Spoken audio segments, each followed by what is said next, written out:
Hello and welcome. I'd just like to apologize for an incredibly late start to the stream. We're currently 40 minutes behind schedule. Yep. And that wasn't because of neurodiversity, or maybe it was, but it basically, we had a thing happen. Uh,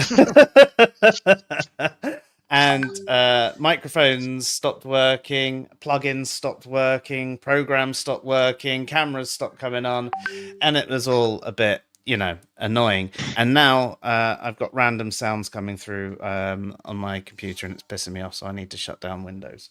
And then the stream's over. Goodbye.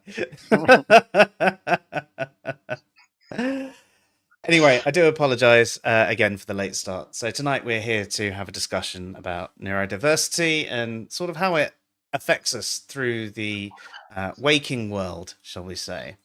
The reason this topic is quite close to us is because many of the people that we have found as part of AIR or part of our groups, people that we get on with, the people in our lives have ended up either having like a late diagnosis or were diagnosed earlier in their lives. So we're all sort of muddling our way through our different experiences, and sometimes these sorts of conversations help other people. They also help people who aren't on the sort of neurodiverse spectrum, if you will, realize that actually, yeah, there are people who think and feel and operate in different ways, and maybe this, trying to fit everybody into a small box isn't exactly the way we should go. Just like to say hello, Claire and Dave. I again. It wouldn't be a proper Airstream if we didn't have technical difficulties. Yeah, but to be fair, this is the first one that's been like 45 minutes of technical difficulties, isn't it? Like, it hasn't been getting them all out of the way. Next time it'll be fine. Don't.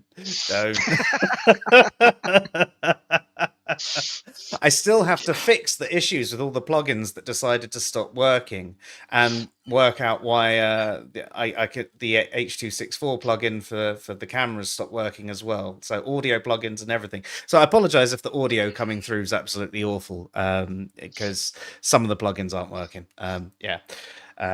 You're stuck with it though. My audio will come through terribly, but that's just because that's what I sound like.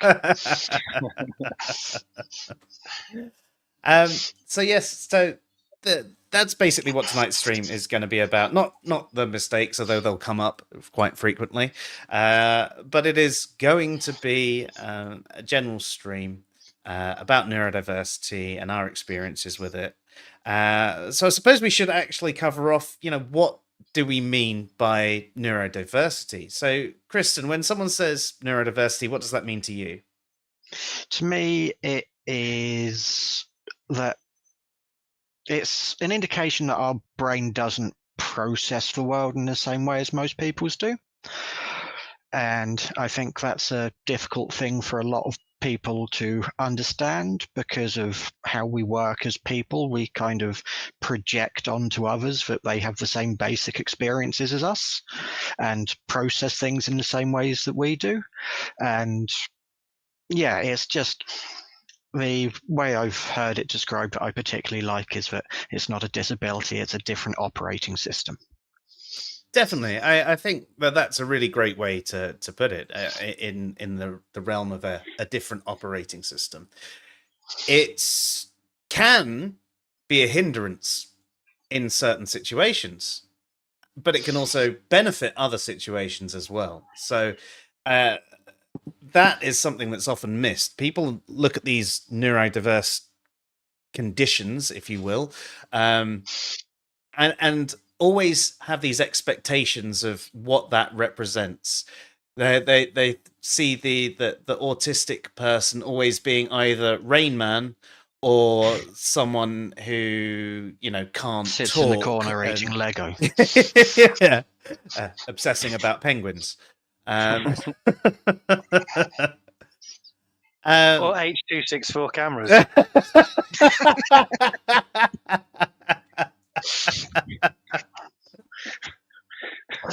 It's a codec, but you know. Whatever. Exactly. I really tried to let that one pass, but I had to pick that nit. The joke still stands. It does. I mean, if we can't recycle our comedy from previous streams, we would have nothing to talk about. But Andy, when you sort of hear neurodiversity, does that sort of differ from how you would typically see it, or has your opinion changed over time on it? What do you mean? So, like, Kristen just basically described how she sees neurodiversity. Mhm. Do you sort of see it in the same way, or and have you always seen it in the same sort of way? In all honesty, it's not been something that's it's only been over the last few years that it's kind of been more prevalent and almost normalized. Well, I suppose it has been normalized over the past few years. So it's not something that I've really researched into, but like my understanding is pretty much what Kristen has said, is that the neurons just fire differently. It just it works in a different way. I like the operating system analogy. It's quite good. But yeah, that's it. I've not looked into neurodiversity, but I am interested in it, which is why I wanted to sit in on the chat tonight, because I'm neuro vanilla as opposed to neuro spicy. I was going to say, I think it's worth pointing out and highlighting to everyone that Andy at the moment still doesn't realize he's neurodiverse, but we can tell. We can always tell. No, I joke, but that is actually quite a common thing, is like, if you want to diverse somebody, or if you want to get an accurate representation of whether somebody is neurodiverse, put them in a room with other neurodiverse people. It's like a gaydar, but for neurospiciness. And yeah, I mean, sorry, maybe Andy, I I'm don't not even convinced. know. I mean, yeah, I don't know, but yeah. But apparently you're not supposed to tell people they're autistic if they don't already know. I've learned this. So sorry. I think that is something that will probably come on to later, though, is there's sometimes negative connotations with neurodiversity. And also, I know that it's not meant that way, but when someone says... autism then? So, yeah. So neurodiversity does it cover everything, or it covers more than that? So it's a superset, basically. So I was just about to ask you, which conditions do you see as being neurodiverse yourself, Andy? Like, what things would you think would fit in that? I would think things like autism, on the people on the spectrum, things like maybe Asperger's or ADHD.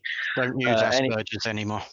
I'm very sorry. I don't know what the technical. I don't know what the technical term is. So it used to be that people would be diagnosed with Asperger's or autism, and it's now all comes under autism spectrum disorder. Okay. Partially because Asperger was a Nazi scientist who sent children to their death if they weren't the useful kind of autistic. What you mean, like Rain Man? Yeah, let's take him to the casinos, start carrying cards. But yeah, so now a lot of people still use Asperger's because, I mean, they were diagnosed with that, and it's not like we're a group of people who are well known for being open to change. Yeah. No, I have been diagnosed with Asperger's. Is it me? No. Yeah. So, sorry to interject like that, but yeah, Asperger's is now part of autism spectrum disorder. Right. Okay. Which the community are also trying to get renamed to autism spectrum condition instead of disorder because of the negative connotations of the word. Yeah, I mean, it's one of the things, like ADHD itself is incredibly poorly named because it's not actually a deficit in attention. it's actually you've got too much attention on everything, and so it comes across as a deficit attention because you're not paying full attention to this. But you can also have laser focus attention as well. So a lot of these conditions have been labeled poorly, especially at times where they weren't fully understood. And yeah, again, you've always got disorder in there. And I mean, to be fair, disorder sort of just describes a typical ADHD person's home, so maybe. I mean, Yeah. to be fair, my workspace is an organised mess. Organized It chaos is- for the win. Yeah. I've said before that I've taken these funny tests that we'll obviously come on to again, but not necessarily for autism, but for things like ADHD. And some of the things that I do tick, I think, yeah, that's I do that quite a bit, you know, but it doesn't overpower me, and it doesn't take me. I don't get overwhelmed by anything. It's just something that happens either in my head, and I then am able to deal with it in a certain way, as opposed to it kind of taking over, I suppose. I think one of the things you makes need to sense. remember is with anything that you might read about like ADHD or autism, and we need to come on to some of the others as well, but with a lot of these conditions, it can happen to anyone occasionally. You might even have, say, one of the things that you might do quite often. You know, you might be someone that's terrible at responding to text messages, and if that's, you know, you might be someone who always looks at it, but you're in a rush and you're busy and you forget to come back to it. Now, this is one of the common traits that you might find with someone who's ADHD, because it's we almost lie to ourselves constantly. I'll remember to do that later. No, we won't. Never. Nope, Never. That is the demons telling you lies. But this can happen to anyone. But the way to think about it is like this. Say if you've got, you know, this, for example, you've got the ability to sort of laser focus on something, especially if it really interests you, and you've got that. And then actually you've got the you have this problem with, you know, responding to text messages, and you've got this problem with if you're not constantly reminded by something, say paying a bill, because it's suddenly been put away before you've paid it, you suddenly forget to pay the bill, and it's each thing piles on top of each other, and they're things that are pretty much always there. So you're always holding these things that other people might do occasionally. Oh, yes. Oh, I've got this problem today. Oh, that happened. Oh, not anymore, though. Oh, a couple of days later.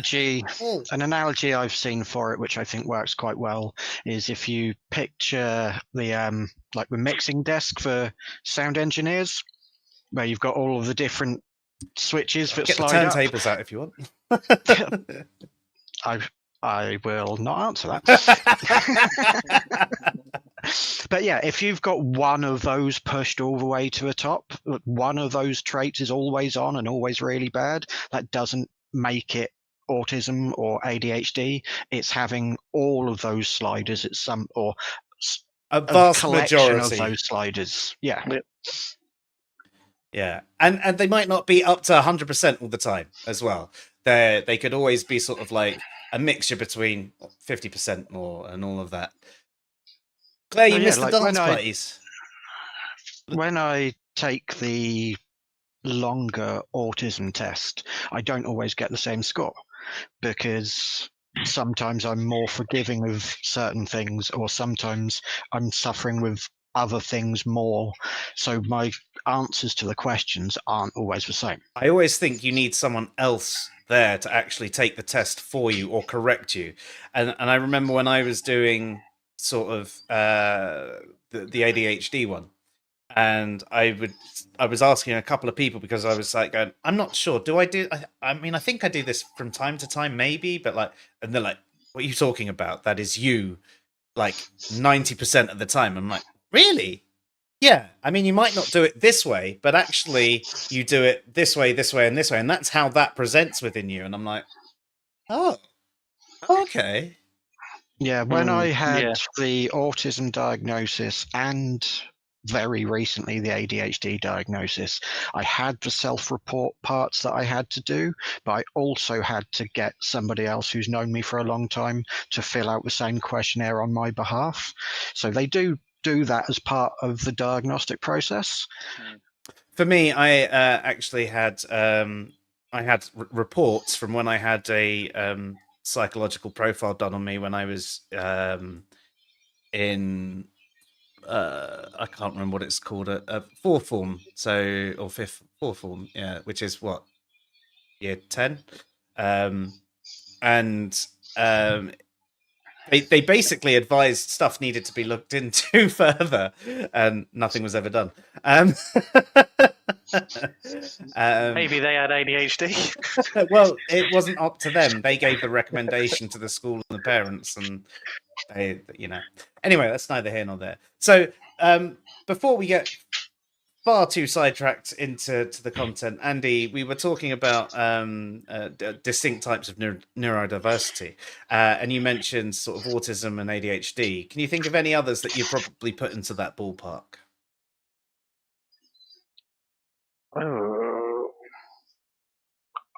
Off the top of my head, I can't mention any, but no.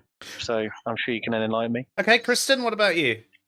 So there's a few that I know, but I don't know if it's a comprehensive list. We've also got Tourette's. We've also got things like dyslexia and dyspraxia. And is the other one dyscalculia? Mm-hmm. I can never remember if that's the right word or not. It's like dyslexia, but with numbers instead of letters. Wow. Now that I don't have.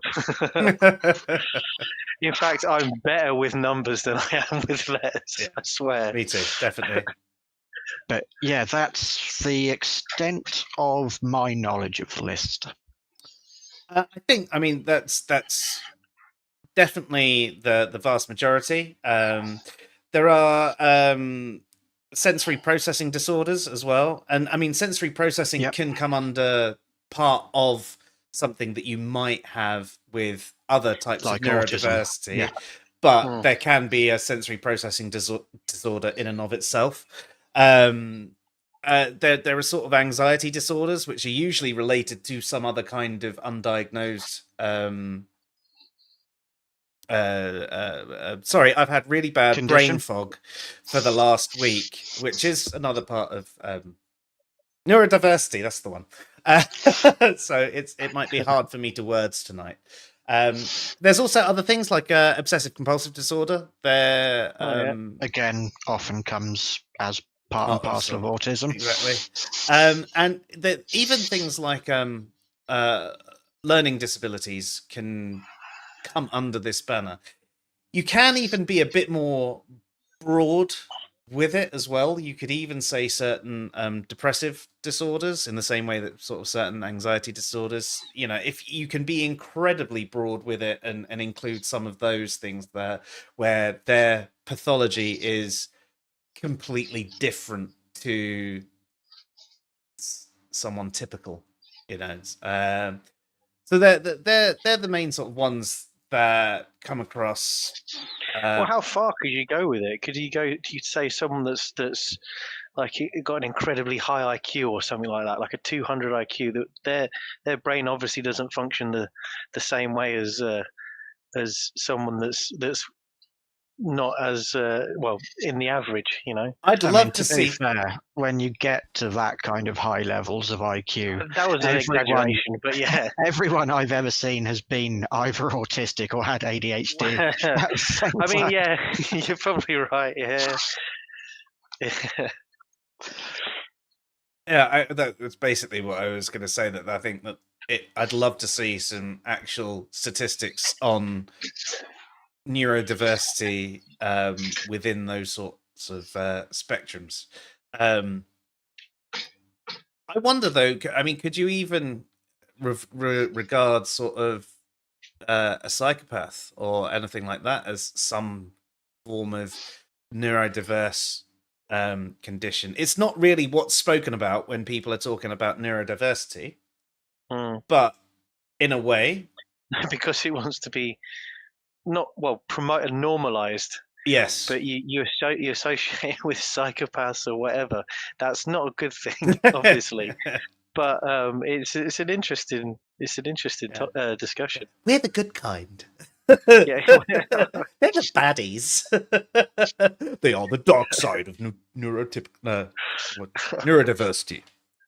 Anyway, cool. So yeah, there's a bunch of different conditions anyway, and generally we're talking about the more common ones tonight. And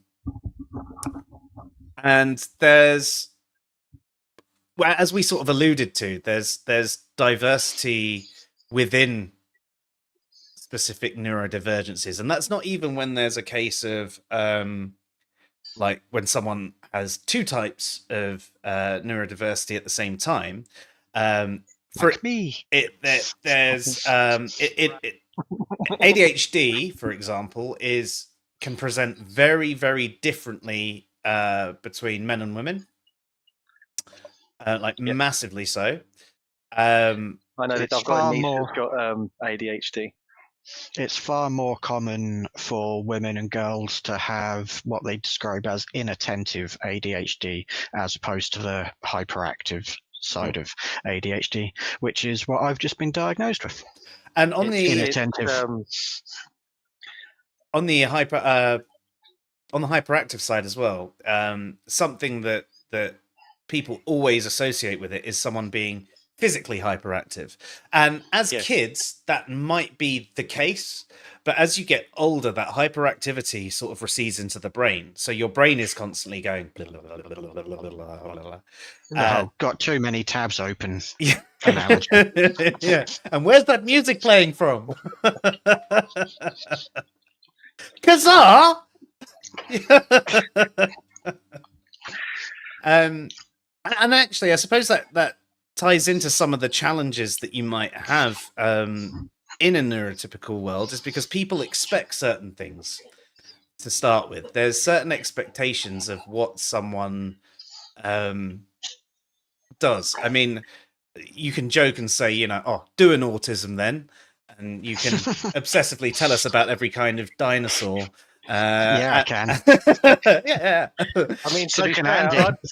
I'd be pretty decent at that as well. I used to be obsessed with dinosaurs and sharks when I was a kid. What kind of Yeah. sharks? Any, Yeah. really. Well, before we get on to that topic, Before we diagnose Andy again. Talk about sharks. Yeah, I'm starting to doubt my neuro-vanilliness. And if we start going baby shark, do. If we start doing that, we'll get fucking copyright struck and the stream will get taken down. But no, it's interesting because, like we say, with there being different presentations of it, especially with autism, there are so many of those different sliders, and some of them are going to be at 100 and some of them are going to be at 0. And people do expect it to present in one or two ways. It's like, I was having a discussion with somebody at work before, and they're like, "Oh, what do you mean you're no good with numbers?" It's like, I'm not a fucking computer. I'm not a supercomputer autistic. That's not my type. Come on, let's go to the casino. Start counting. Oh, you're fucking useless. It's like, I've counted the cards. There's 52 of them. What more did you fucking want? Well, no, that's not what we mean. It's like, well, fuck you. But yes, so the expectations can be quite challenging, and you can have people be like, "Well, I don't believe you," as well. Like not having the compassion there for something that you're struggling with, and you've sort of asked for the help because this is something that for whatever reason you can't do or you're struggling with, and you try and explain why, and they go, "But you're not like blah blah blah blah blah stereotype, bad stereotype." Well, no. And you're English. Why aren't you wearing a bowler hat?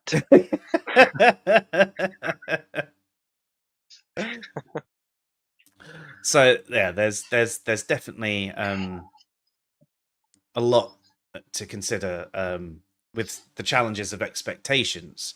But as you mentioned earlier, Andy, like there are a lot more people are aware. There's a lot more Yeah. The awareness is acceptance. definitely, yeah. It's a lot more.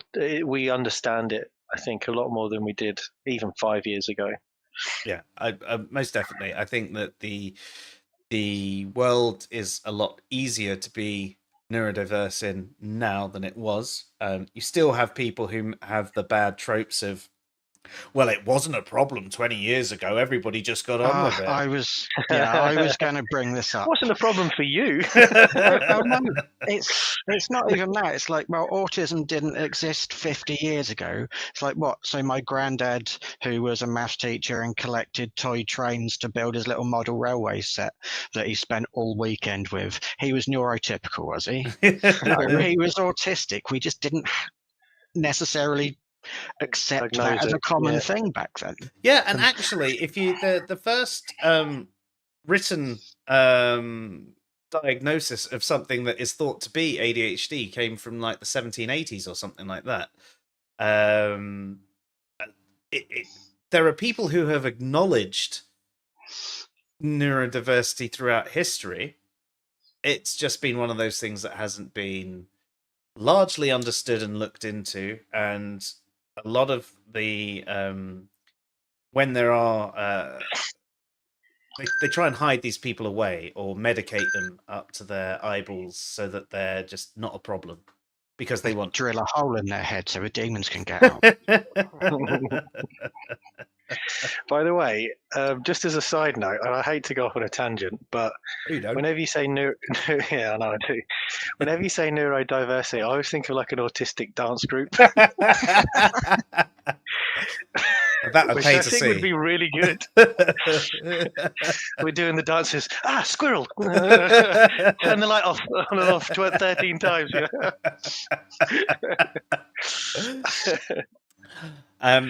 But yeah, so there is these sort of challenges. There's the bad tropes, but there's also the way it can actually impact you in your day-to-day life and your social interactions. There are things that school as well, I think. Oh yeah, definitely. There's certain things like, for example, in the workplace or just day to day with your partner or anything like that. You there's things that make you snap like that, and they're really simple things, and people just go, "What the fuck? Why are you ranting, raving, smashing, blah blah blah?" Yet there's other things that would make other people go to pieces, and you're the calmest person in that situation, and it's just like. Emotional regulation is not typically one of our strong suits. No. And neither is executive function. There's a serious lack of dopamine, which means we don't get the same sort of rewards out of doing things. And therefore, it's hard to get the motivation to do things. Yet, when we finally find something that gives us that dopamine hit, and for me, hyperfocus. Yeah, we do. And for me, one of those things is programming. So it's lucky that I got into that line of work. And I absolutely love doing a lot of what I do. But then I can obsess over it and I can get too focused on the programming bit and forget about the human aspect. Saying about so carry on, Andy. I was just going to say that hyperfocus is prevalent in quite a lot of people that I've met with that are neurodiverse. Like I don't know if you know this, but I used to do wrestling for quite a bit, and there's a lot of neurodiverse individuals that would come to the shows or even come to the training. They would be obsessed with wrestling, and you could say like, "Oh, what happened at WrestleMania 3?" and they could tell you the whole set list, and like everyone who fought, the results, everything to the minute, you know. And it's obviously that has it's amazing to be able to do that, to be able to totally research something and focus on it, because I don't have that discipline at all. But to have that sort of it's a major plus to be able to do that, I think. Yeah. It can be. It can also be detrimental as well because you're then too it- laser focused, of especially on course, because something that you're not isn't focusing important. on other stuff that's exactly. Yeah, I was just going to talk about the executive function aspect that you were talking about as well. It's like and links into the hyper focusing as well. So as I've talked to you about, I've just started an open university access course. Supposed to do 8 hours of study every week, and I had a chat with my tutor on Monday and told her it's like I'd done a week and a half of work in 2.5 hours. I got so hyper focused on it. I've done 10, 12 hours worth of work in 2.5 hours. And I hope that can carry me through, because with the executive function side of it, it's just, you can hyper focus, but you don't choose when. No, and you It's don't not choose a switch what that either. we get. Yeah, and I was talking to my auntie about it, and she was saying, well, what you need to do is you need to give yourself a reward system. So if you're not getting the dopamine reward, you say, well, if I do this task now, then I can have this treat afterwards. And what I don't think she Can you turn your gets phone is sorry. But yeah, what I don't think she understands with that is that I'm the one in charge of the treats. I can have the treat anyway. I don't have to do the job first. I own it. It's mine. I'll just have it now. See, this is something that I've worked out, and it helps me. Is one, I break down the job into small parts, and to make them really manageable. And I sort of have a list. I actually have like a handwritten list that I can scratch off each one as I do it. And each time I do a thing, I give myself sort of a minute, depending on how long it took me. I'll give myself sort of 5-10 minutes of doing something I want. So I'll focus on this task for say 15 minutes. Say it's I just need to mow the lawn this bit, or I need to dig out this plant, or stuff that I really hate doing. I hate gardening. In fact, I hate doing any sort of housework, but except for cleaning bathrooms. Don't know why. And in between, sort of as I do sort of each section, I mean, a bathroom is one that I could even give you an example, and even though there's a certain level of liking it because I like the result, I'll do the sink and then I'll give myself a mini reward. I'll do the mirror and give myself a mini reward. I'll do the shower and give myself a mini reward. And my mini reward tends to be either having a quick game of something on my phone, or writing a bit of an article, or reading a little bit about it, or just playing around on something like on ChatGPT, asking a couple of questions about things that have been going through my head whilst I've been doing this thing. And I've been itching, and I've got to finish this job really quick because otherwise I'm going to forget this thing. And then I have that sort of release of like, right, I can do it. But it does take dedication, because as you say, you are in control. I'm in control of my phone. I can look at my phone whenever I want. What I have to do is say, no, I do just this little bit. And it has to be a small enough piece so that it's easily achievable to keep yourself in it. So you're not doing like the whole bathroom. You're not doing the whole garden. You're doing just this little bit, and then off, on, off, on, off. And it keeps yourself going. And sure, that job, if you could hyper focus on it, or even if you could do it as a neurotypical does it, you could probably get it done a lot quicker. However, getting it done slowly and having the rewards in between is better than it not being done at all. This is true. I agree. With big jobs like that, I find it difficult to get the motivation to start. Yes. But I find that when I start, I will not stop until it's done. And like, I'll then get that's when the Tools will be cocaine like, hits in. You've been Tools will be like, are you gonna stop now? We're gonna have dinner, or it's like 8 o'clock. I'm like, okay, all right, I'll do that. But it's only because it's the motivation to get it done, which Yeah, well, I've started, so I'll finish. I'm not going to leave this undone now, because then I'm going to be really pissed off, and then it's just going to bother me all evening. It's going to go round and round in my mind that I haven't done that last little bit, and I'm. Really, oh no, that wouldn't bother me. Really. I've got things that are left unfinished. That I'm looking at the ceiling because I still need to stain these. I've got exposed beams, and I've stained a few of them. Well, nearly all of them. It's just a couple that I need to do. When did you do the other ones? Well, the last batch was maybe 2.5 weeks ago, 3 weeks ago.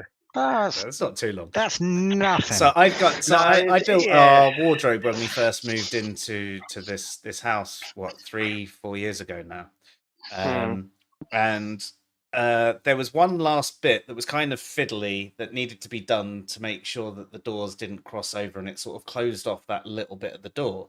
And it's basically just this one bar and a few screws. And no, it's just this. It's just a piece that goes on that front there, and a bit that sort of clips into another bit there. And for whatever reason, I think we had to go out or something like that. I couldn't finish it, and by the time it came back to, I suppose I could do it now, I was over it. I just don't care enough. It functions, it works. I don't care. When you're looking at it straight on, you can't tell any difference. And in fact, walking into the room and seeing a little gap does not bother me. So it's just been that way. And, so I get what you mean, but it depends. Like if it was something more like doing a lawn and I'd cut half the lawn and the other half was still long, that would bother me. The lawn has to be even. Yeah. I mean, with a ruler measuring the blades of grass. It really, really pisses me off, actually, that there's all of this bumpiness in there. And I started a job over the summer where I was digging out the garden, and I dug out a big patch of it, got all of that flat, laid some grass seed, and I was going to get onto the next bit, but I've never done that. So actually, I've got two different types of grass in. I've got the old shitty stuff where it's all wobbly, and the nice new flat bit, which is a patch that end. But again, I just haven't had the motivation to carry on, because it was such hard work doing that, and I got no real reward out of doing it. And it was just like, apart from the fact that it's done. Yeah. But yeah, I hate gardening as well. Gardening is one of the worst for me. Anyway, that's DIY with answers and reason. Yes. Definitely wouldn't be doing Gardener's World.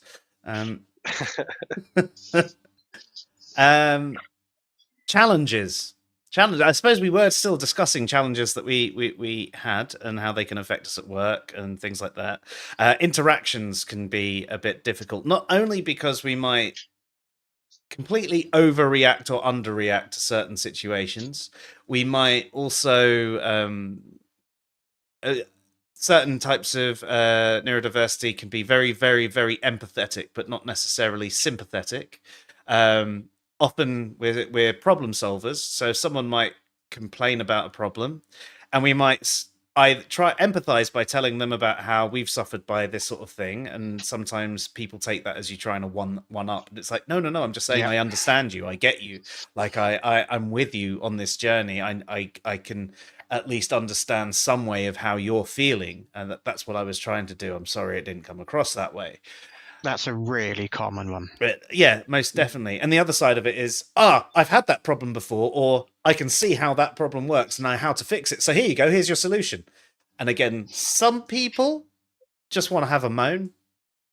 Yeah, I've tried to get myself into the habit of, if Heather is upset and wants to talk to me, I will literally say, do you want a solution, or do you want me to just listen? Yeah.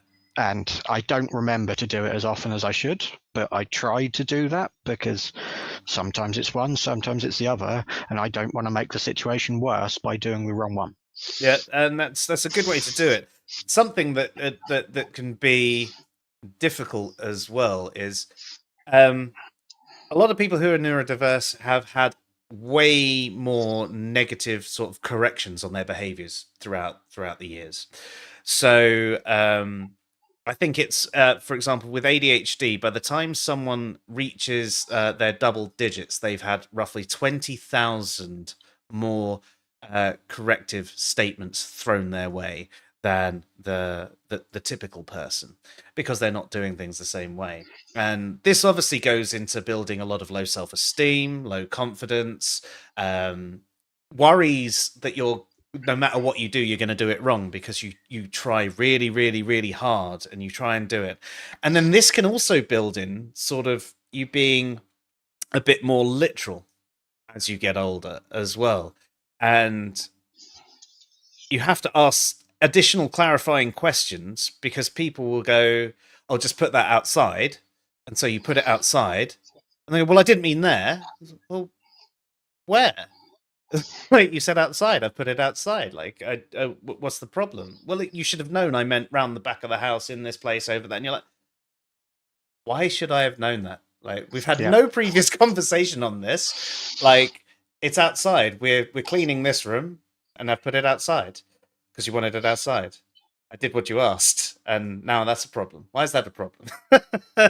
And that obviously can end up blowing up as well, because you've basically been torn down again, and it brings back all the stuff that's come back, and you have this massive reaction to something that's really not a problem. But it feeds into the whole rejection sensitivity as well. It does, yeah. Which I think is very common in neurodiverse people. Yeah. And even in people with, well, I mean, I know we said sort of you could probably include people who suffer properly with anxiety and depression. That rejection sensitivity isn't limited to, for example, ADHD or and autism and things like that. It does go out into other areas. Yeah. But you almost have you become so sensitive to rejection that you feel a rejection that isn't even there, and then that can make you not even try, because you're so scared of having yet another rejection that you're almost static. And it can be incredibly frustrating as well if you've learned to, say, ask more clarifying questions, but people won't give you these clarifying questions. They just say the same thing, can you help me? Yeah, what do you want help with? Just, I need some help. Well, yes, well, what with? Well, just, like the house. Okay, what needs doing? Like, you want me to move it a foot to a left? Fucking what? This sounds like conversations between me and Victoria. Right, what do you need help with? Open your eyes. You're like, okay. Yeah. I think that is, that's definitely a big part of what makes it challenging to navigate a largely neurotypical world when you're not. Another one which I think is really big is rules, because I know it's a massive, massive, massive stereotype for autistic people, especially, that we're always massive sticklers for rules, but only when they make sense. Yeah, well, no, and definitely. There are so many rules that just don't make sense, and we're terrible at following those. Yeah, it's why I think also there might be a significantly larger proportion of trans people who are autistic and ADHD than neurotypical, because gender's a set of rules and it doesn't make any fucking sense, so I'm not following it. Fuck the lot of you. But it happens all the time, and it's really difficult to navigate the world like that. It's like when I used to be a funeral arranger, we had a set list of things that we had to do to arrange a funeral, and there was an order we were supposed to do it in, and it would take 2.5 days from somebody leaving, telling us what they wanted, to get the funeral arranged. So I made it more efficient, and I could do it in half a day. And my boss came in, and I was really proud of it. I was like, I've made this 80% faster. And it's like, that's not how we do it. It's like, I know it's not. It's like, but this is better. Look, like, I've done 2 funerals today. That would have been a week of work before. How? It's like, no, that's not how we do it. Go back to the other way. Yeah. Like, I never did go back to the other way. I just stopped telling him how I was doing it.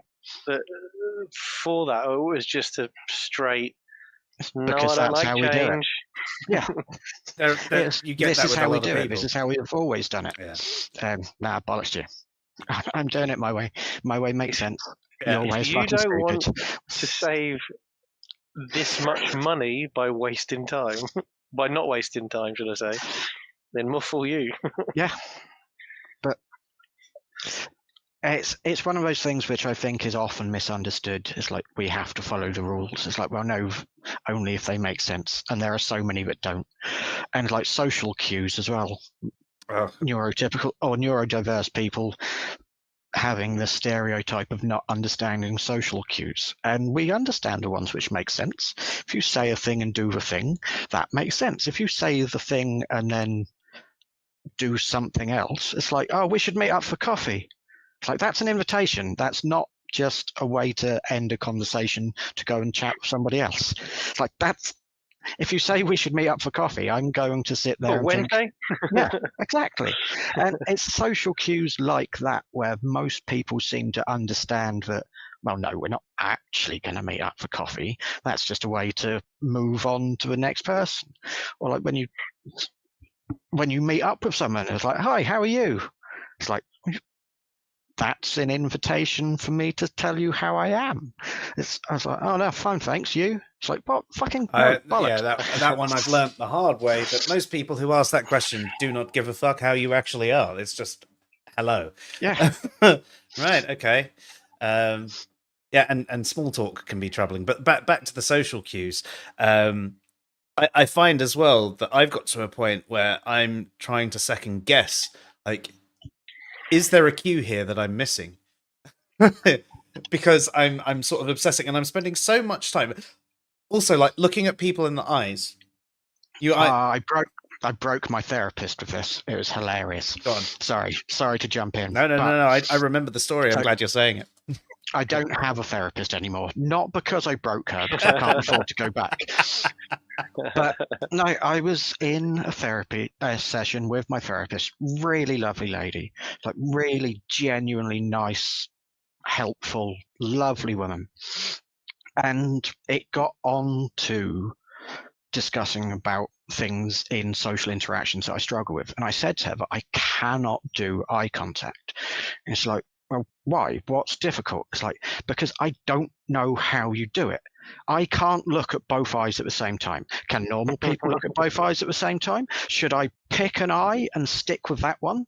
If I pick an eye, should I swap to the other eye every now and again? Or if I do it too quickly, will it look like I'm fucking buzzing on ecstasy? Am I supposed to look at the bridge of their nose? Can they tell if I'm looking at the bridge of their nose? And next week's session, she came back and she's like, I haven't been able to make eye contact with anybody for a week. Like, I'm so sorry. But you're right. The exact thought is in what goes through my mind, though, when I'm trying to maintain eye contact, because it has to be a conscious thing, you know, and it ends up you end up doing this like this. You can't get. You end up going from one eye to the next like that. Yeah. Oh no, you do. Yeah. And then you sort of go a bit crazy as well, because you're like, hang on, I'm trying to do it. I'm making sure, and they will know I'm looking at them in the eye. You blink when you give eye contact. But then you try and do that, and then 2 minutes into the conversation, you realise that the only thing that you have been paying attention to is whether you've been making eye contact properly, and you've not heard a single fucking word that they've said. Yep. Yeah, I can't. It does my head in, and yeah, I broke my therapist. And along those lines, that brings you to another issue or a challenge that you can have is like sort of when someone's talking. Verbal instructions are terrible for someone with ADHD anyway. If you want someone with ADHD to do it, short bullet points and it'll be done fine. You start and a specific time frame. Yes, you give them these long instructions, or you say, "Oh yeah, it doesn't matter. A few weeks, whatever." That's never gonna get done. It's never gonna get done. It's like, this bill needs to be paid by 4:00 on Monday. Okay. I mean, I might not remember, but this bill needs to be paid soon. Gone. Yeah. It's not in my brain anymore. Yeah. I forgot what I was saying just before that, though. Sorry. Oh, do you know what? I was going to talk about forgetting forgetting what people are saying, like not focusing on them. Because another thing that happens when you're having a conversation is you'll get these thoughts that bubble up, and then these array of connections that go through absolutely everything.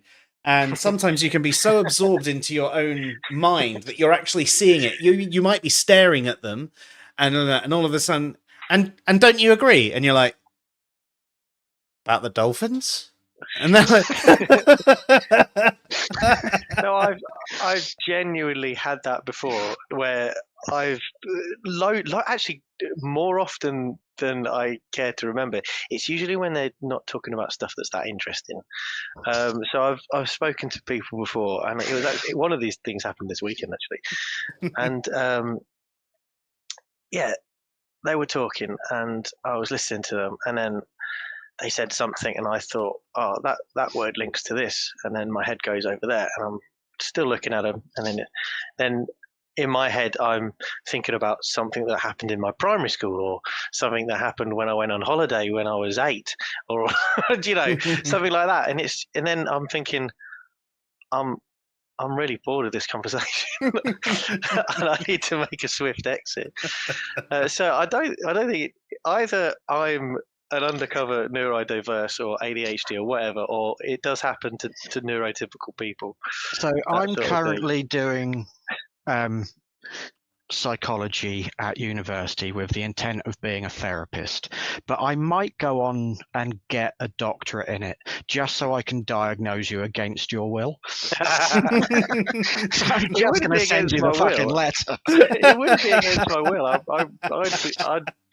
I'm open to a diagnosis, but I'm going to get a doctorate out of spite. The thing is, some of the things that you and Joe have been saying, I'm thinking, maybe I do that a little bit. So this is actually what happened with me when I got my autism diagnosis. It's because one of my best friends from when I was a kid, secondary school, got diagnosed. And when she gets into something, she goes hard into it, because it's a special interest that she hyperfocuses on. But she kept putting up posts. It's like, I didn't realize that this thing that I did was because I'm autistic. And I didn't realize that this thing was an autistic trait. And after about 15 of these posts, I had ticked off a dozen of them. And I sent her a message. It's like, I think I might be autistic. And her exact response was, no shit, I'm surprised you weren't diagnosed when we were teenagers. Like, why didn't you tell me? Yeah. Bitch. But yeah, it's very common for that to be a route into seeking a diagnosis. It's like, oh yeah, I do that. Oh yeah, I do that. Oh fuck, I do all of that.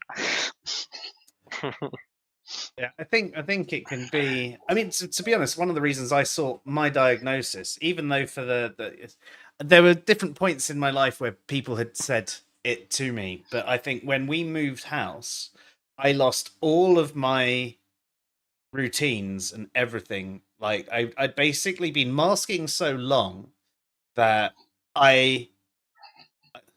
this isn't the correct way to phrase it, but I'd solved my ADHD without the need of medication or anything like that. There were still things that would, like, I might flip out unnecessarily about things, but I had things that worked for me. I knew what I was doing at this thing. I would have this here, and everything was everywhere. And then all of a sudden, moving into a smaller house, into having a different daily routine, having a couple of little ones that had just come up, and absolutely all of that sort of stuff. Plus a load of like real life shit going on. I was just completely lost, and all of my coping mechanisms were gone. And I was getting incredibly depressed. I was drinking way too much. And it was just like, I need to do something about this. I need to do something about this. And I can't even remember what inspired me to see if I could get the ADHD diagnosis. And actually, I was originally told there was probably about a 2-year waiting list. And then there must have been a cancellation or something, because I got seen within like a couple of months. And, Wow. And then I had a diagnosis sort of a couple of months later. And learning about it has definitely helped. The medication has definitely helped, although the manufacturer has changed, and that has been problematic because I do not feel the same as I did on the last ones. Even though it's the same dose and it's supposed to be the same thing, it's not the same in here. I don't feel quite right anymore. But yeah, so can we touch on something else quickly? Because you used a very specific neurodiverse term in that description, did and I don't even know think what I it's just something said. you were talking about masking. Oh yes. So Andy, is that a phrase that you're aware of within like neurodiverse? Masking? Yes. Is that trying to hide your Yeah, your pretty tendencies, much. or to hide your behavioural things? Yeah, so it's really, really common, especially autism, ADHD, and masking is essentially pretending to be a neurotypical person. And So it's when we tend to get the, oh, you don't look autistic. It's like, oh, no, it's because 90% of my daily energy is used on trying to look like I'm not fucking out of my depth completely. It must be things like trying to maintain eye contact while listening and understanding what they're saying, as opposed to thinking, I must do eye contact, I must do eye contact, I must do eye contact. Yeah, but sorry, Joe, you used that term in there, so I think it's important if we're having a discussion on neurodiversity to explain what those terms are when they come up. But what, for you, Joe, what is masking? I mean, it's essentially wearing a mask that makes you seem more normal than you are. I hate the term normal, but you know, neurotypical, like typical. Yeah, the same difference. I don't really like the terms neurotypical. I don't even really like the term neurodiverse. I said neuro vanilla, so as opposed to neuro spicy. But yeah, I don't think people tend to understand how much energy that takes out of you. No, but I also think that some of it you don't even realize necessarily that you've been masking, especially when you've been doing it for such a long time. You've learned that if you do this thing in this way, you don't realize you're doing it because you're coping with something that's been undiagnosed. You're like for me, I mean, for anyone with ADHD, one of the things that can be very, very difficult is leaving the house. You'll be going in and out of the door all the time. Oh, hang on, wait, did I leave the oven on? Blah, blah, blah, blah. Oh, yeah, you get out the door, you're halfway down there. Oh my God, I forgot my glasses. I haven't got this. You get back in the house. Oh no, it's in my bag. Oh, and it can be like this. And then you throw kids into the mix. Oh my God. And one of the things that I'd learned to help me get out of the house is I had a bag. And my bag for leaving the house, it always had my stuff in it. It had my wallet, my keys, my glasses, everything was there in that bag. So when I needed to leave the house, I would just pick up that bag and I'd leave the house. And that was pretty much all I'd ever need because it was always there, always done that way. The bag was always in the same place. And I mean, I know that sounds like a really sort of simple one, but if you can imagine sort of everything in your life that you're struggling with that people just find easy. Oh, but I just do that. I don't have to think about it. When I leave the house, I usually have all my things. Occasionally I might forget something, but usually I've got everything and I don't worry about what I've done in the house. Why would I think that I've done this or not done that? And, but for me, that's just one thing in my day that sort of causes me a lot of trouble. And I had so many different things like that I'd set up. If I need to do this, I know that the way I do is like doing the washing. I've got a very specific technique for making sure that I do the washing, and hopefully I don't have to rewash the same load, 3 or 4 times because I keep forgetting about taking the washing out. But I've got a very specific way of getting it all done and hanging it all up and doing all. And if I do it the way I do it, it sort of it works. But the second someone else comes into the mix and does it a bit differently, I can't cope. Because it's like that's not the way. That is not the way. And again, sort of the mask falls away. This thing that this normal job that people just do and don't have problems with and don't really think about too much and just get on with, like, it's something that I struggled with, but I found a way to make it work for me, and I did it. And I didn't realize all these different things that I was doing were because I was struggling with my ADHD, and I'd found ways to cope. And the second, I moved into this environment, it was just like, I don't have those things, and there's more people in this environment, and there's loud pitched noises that are, because that's another challenge that you might have, is sort of like not just audio sensitivity, but any sort of sensory sensitivity.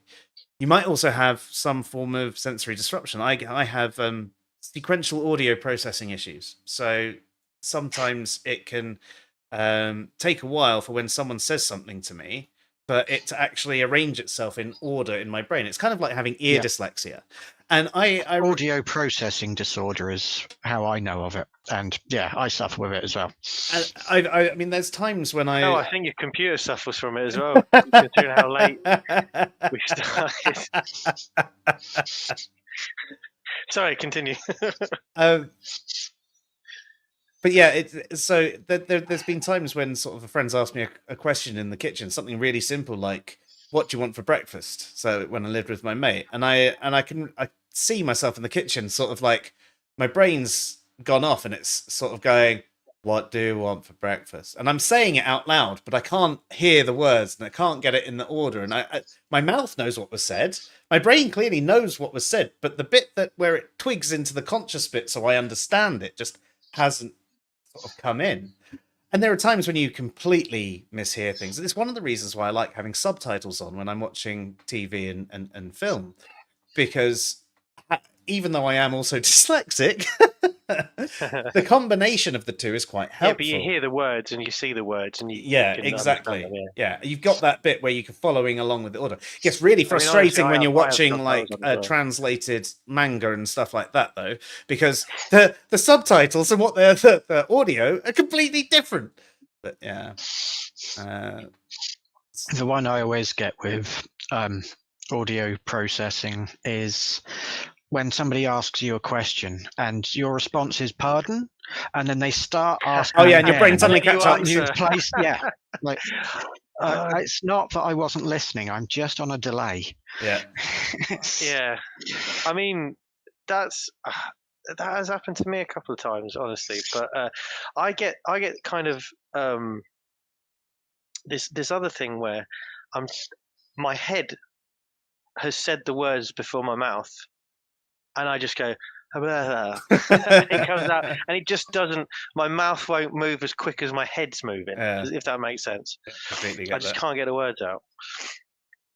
Yeah, I mean, that's just things going at different speeds, different processing speeds. It's kind of like having a bottleneck in a computer. There's something going on there where the processing is just like doing two different. So the masking. In that scenario where you were talking about the washing, which sounds a little bit OCD, by the way, but you have a certain method and it has to be in that method, and if you don't do that method, then fuck off. I think it's probably, it sounds like, I wouldn't say I have an obsessive-compulsive disorder, but I've learned over time that if I do it this way, I do it, so it has to be that way because that's the way I do it. It's a rule that makes sense that you have to follow. Yes, exactly. Yeah. So where's the masking in that scenario? I'm slightly lost with that one. So it's doing the washing. Basically, it's doing the washing without having a problem doing the washing. Right? That's where finding the process to do a thing in a way that appears normal, even though that's not. It's completely over-engineered in my mind. Right, it's completely over-engineered. The way I have to do it, I have to break it into certain little bits, And I think about when I hang up all the washing. Anything that would be hung up must go on a hanger straight away before I'm hanging it up to dry. All the different T-shirts that belong to different people and certain colours all sort of fit into certain bits on the thing I'm hanging up inside the Era, and the way it all goes together, and it all has to lock into that. And then when it comes to it taking it all off, it doesn't get thrown in a basket, because if it goes into a basket, it becomes a doom pile, and I will never deal with what is in that basket. And I guess we're going to have to cover doom piles in a second, but and they're nothing to do with hemorrhoids, don't worry. No, it's where you've been sat playing Doom all day on a hard chair. But then it has to then be this masking. Then it has to then be organised in a certain way, where it's done. I mean, I just say it's sort of like a masking behaviour. Yeah, I wouldn't call it that, but I understand why you do. I get it. I mean, I didn't wash it either, and my method would be just put washing in the washing machine and just do it. But and I if I have to do it, I have to do it. But I think what was interesting is when you mentioned masking, I was thinking that could be the key as to why I am neurotypical as opposed to neurodiverse, is that I don't feel that I'm trying to cover up any parts of me to look standard or to look normal, if that makes sense. Yeah, I mean, that's fair. Not everybody does. No. Some of us just have shame. Oh, here we go. Yeah. I mean, that's one of the things. Again, it's the levels thing. But if you think about it, it's basically it can be considered any sort of way that you're hiding your symptoms to sort of fit in a normal way, you know. So any sort of process or anything or interaction, you might end up mirroring people a lot. So you might consciously or unconsciously, you might end up going into situations and sort of feeling out people and then sort of copying a lot of their behaviors. You might find yourself in that situation actually somewhat enjoying things that the other person enjoys, because you're sort of like you connect with them in some way, and you end up taking on parts of their personality and mirroring it back to them, and they find you like really palatable. Oh yeah, we're so alike. Not really. I just happen to like mirror you so that you don't think that I'm actually this complete weirdo. And it's not even happening consciously. I'm not doing it to deceive you. It's just something that I've learned as a bit of a survival mechanism. So my slider for that one is at a negative number, I think. So yeah, it's, I suppose, the process that the end, like when you get into the level of describing the process of the washing, just taking it back to that for a second, you might go, well, yeah, maybe there's a bit more than just masking going on there, but the end result is it is something that is it helps me not deal with it in the way that the ADHD brain typically deals with it. It masks that side of it. But generally, masking is done in a more social setting as well. Like there's things that you do so that you don't have those troubles. So going back to you know, an ADHD person might always be late. One of the reasons they might be late is because it takes them so long to leave the house. It can take them so long to leave the house because of the things I described, of like constantly going back in and out. But also there can be the issue where sometimes that you're either about to, it takes you ages to get in the shower. For some reason, you just, even though you know how much you love the feeling of the shower and the water feeling on you, like the thought of just doing it is just such hard work. And then after you've had your shower, for whatever reason, you've sat down on the bed and you're just like, I can't move. Yeah, I'm just here. Staring into the abyss for 10 minutes. Yeah. Just like, yeah, I'm here. Yeah. I'm sat on a wet towel on the bed. Yeah. And that's it. And you're just there. But sometimes you need that just to sort of reset. Oh, of course you do. Of course you do. And I think one of the things like decision paralysis that plays into things like that. So that if an ADHD person ever makes a decision, never ask them, "Are you sure?" Because it's one way to really fuck them up, because no, I'm not sure. It took me 3 years to come to that decision, damn you, and now I have to think about everything I've thought about again just to make sure that I haven't missed anything. Because part of that reason, right, part of it is the way the ADHD brain works is that it makes so many connections when you do something. You ask someone what they want for dinner tonight. It's not just a simple question for them. Or would you like beef or fish tonight? Whatever it is, there's it could be this, but then there's this, and we're trying to be healthy, and then you get all of the different things going on, every single thing about the decision. And when you finally get to a point where you're like, I still don't feel good about this, but like I'm slightly leaning this way. This is what I want. And someone goes, "Are you sure?" And you're like, because it resets it again. Yeah. There's a meme that goes around quite often about decision paralysis as well, which I think sums it up quite well. It's like you're sat there and you think, well, do I want cereal for breakfast or do I want toast for breakfast? And it's like, well, I have to make a decision, so I guess I'll go hungry.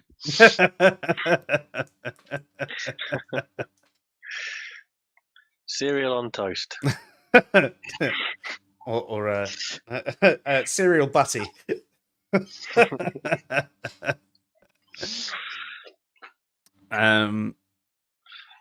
Okay. So I should probably read some stuff out from the chat as well. So Claire says, sometimes masking is just building the habits to present ourselves in a normal way in social functions. Yeah, I mean, and in generally the masking sort of thing is because of the outside appearance of it. But and I think that's generally the way it is seen. But if you think about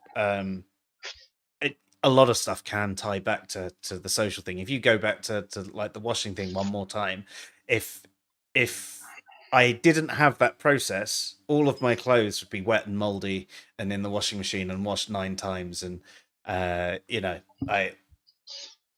can't go out smelling that bad. Again, I think we can also draw a distinction between maybe active masking and passive masking. Yeah. Potentially. Yeah. Definitely think that's probably a useful distinction. What's a passive mask? I think it is one like it's like coping strategies. Yeah, where you've built it into a habit. It was active at some point, but you've done it so much that it's just what you naturally fall into passively doing now. Yeah. Whereas to start with, it was an active choice that took a lot more energy because you were putting the thought into having to. So this comes to routines. This is another thing that's really hard for the neurodiverse brain, especially ADHD. We thrive on routines, but we hate them, and actually it takes us forever to get into them, and all it takes is one day to throw us off, and then we've lost that routine. I mean, it's quite funny, like we're given this really addictive medication apparently, yet how often do we forget to take it? Quite regularly, because you need to have something in place. For me to remember to take my medication, I have to have my medications near the kettle, because I have it I make a cup of tea most mornings. But you know what? If I'm not in the mood for a cup of tea and I haven't gone over to the kettle, guess what? I forget to take my meds because I haven't had that in my line of sight. So just set an alarm, wouldn't you? Right? Yeah, but then you have to be in the right place at the right time. Okay. Not if you've got Alexas all through your house like I do. Yeah, but again, if I'm in the office or I'm in the bedroom and the alarm that goes off, by the time I've got to the kitchen, I've forgotten why I'm there. That's just old age. No, that's just been my entire life.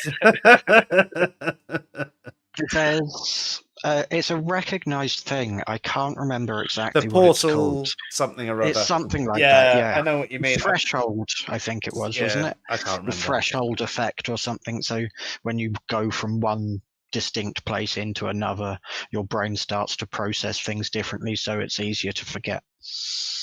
Yeah. And the worst one is going upstairs and forgetting why you went upstairs. Oh yeah. I mean, I don't have that problem in this house. That's what it was. I'm in a bungalow. But yes, I mean, I all the time. That was the killer in my old house, though, where I had like 3 floors. 3 floors. So I'd had enough of that. So I was like, yes, bungalow. That's the way to go. So ideally, you'd live in the middle floor because then you're at least always you don't go up 2 stories No. and then forget. Unless you go downstairs and realise, oh shit, it's on the top floor. Yeah. Or it's in the attic, and you got that as well. Now, what you need to do is install a fireman's pole, so at least if you forget, you get to have a bit of fun on the way back down. It's like, fuck, what was I up here for? Ah, it doesn't matter. Whee!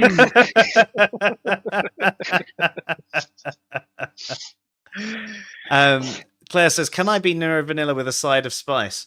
I mean, from what we were saying earlier, everybody can demonstrate some of the traits some of the times. I think there must be kind of I swear to a God, line. if you say everybody's a little bit autistic, I will No, find no, a way no, to no, reach no, through no, the no. camera and strangle you. I don't know how. It's a sliding spectrum. I mean, it No, is a spectrum, but the way what spectrum works I- is people can be at 0. Yeah, well, yeah. So what I was going to say is there must be kind of like a line. So when you take these tests, you'll obviously take there'll be multiple different categories that you're ticking boxes in, and if you get over a certain amount, then it's more likely that you will be Yes. diagnosed with neurodiversity as opposed to neurotypical. So I won't say it, but a certain amount of people will have a little bit of spice, but will not be diverse. Yeah. I mean, I think it's like the analogy we were giving earlier. Like, everybody can demonstrate these behaviors some of the time, and some people will have maybe 1 or 2 of the behaviors as part of who they are, that they demonstrate all the time, but they won't necessarily have like a large majority of the behaviors constantly going on, and I guess causing them regular issues in a neurotypical world. This feels like a good time to have a look at the test. It does. We can get that up in just a second. I just want to carry on with the chat, and we'll come back to the test. So just a quick chat. The entire room is a doom pile. Okay, yes. So doom pile. Chris, would you like to cover off the doom pile? So the doom pile it's where you put the stuff down that you have. When you put it down, you have every intention of coming back to it later. And it goes on it starts off as just one thing, like a table in the back room, and you put the thing down and you'll come back to it later, and then you don't, and then another thing goes onto it that you have every intention of coming back to later, and you don't, and then eventually that table is now a pile of things, potentially months old, at the bottom of stuff which you had every intention, but now the pile is its own thing and it blends into the background. Yeah. So you don't ever sort through it because that's just part of the fixture now. Yeah, and also it becomes quite overwhelming because there's so yeah. But it becomes quite overwhelming to fix as well because it's then mixed with so many different things that all go into so many different places, and you're like, I don't even know where to start. It's sort of the effect of, like when you've had that party and your entire house is trashed and you're like, I don't even know how to start fixing this mess. I don't know where to begin, so I won't begin. Yes. So to be honest, I actually think Casey also has ADHD. Because of certain things that she does and she says, and I think that for her it's caused a lot of anxiety throughout her life. And she has this thing. Her doom piles are, but she has a thing with mess. So everything just has to go away. So it just goes away, but it doesn't go anywhere proper. It doesn't go in an organized space. And she'll have view. Exactly. So.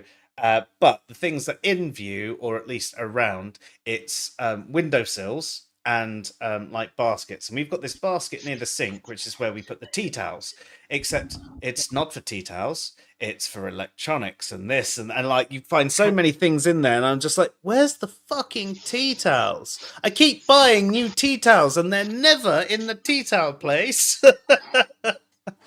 Heather just pointed out as well, boxes. Yeah. If you put it in a box, it's organised, so it's done. Yeah. It's like, no, it's not. Yeah. No, it fucking isn't. And then that box just gets moved around the house until it goes into a loft. There's also always a drawer with shit in it. Yeah. That is kind of like a standard. That's obviously a doom pile that's a feature in pretty much everyone's house. There's always you open it up, there's like a roll of sellotape, there's some pins in there. Oh, you're talking about the man drawer. There's no, well, it's not really it's just there's got to like, have batteries. There's like a cable there for a Nokia 3210. There's a couple of paper clips, elastic band, just shit. There's for shed key for the house like 3 houses ago. Exactly. Never know when you use this again.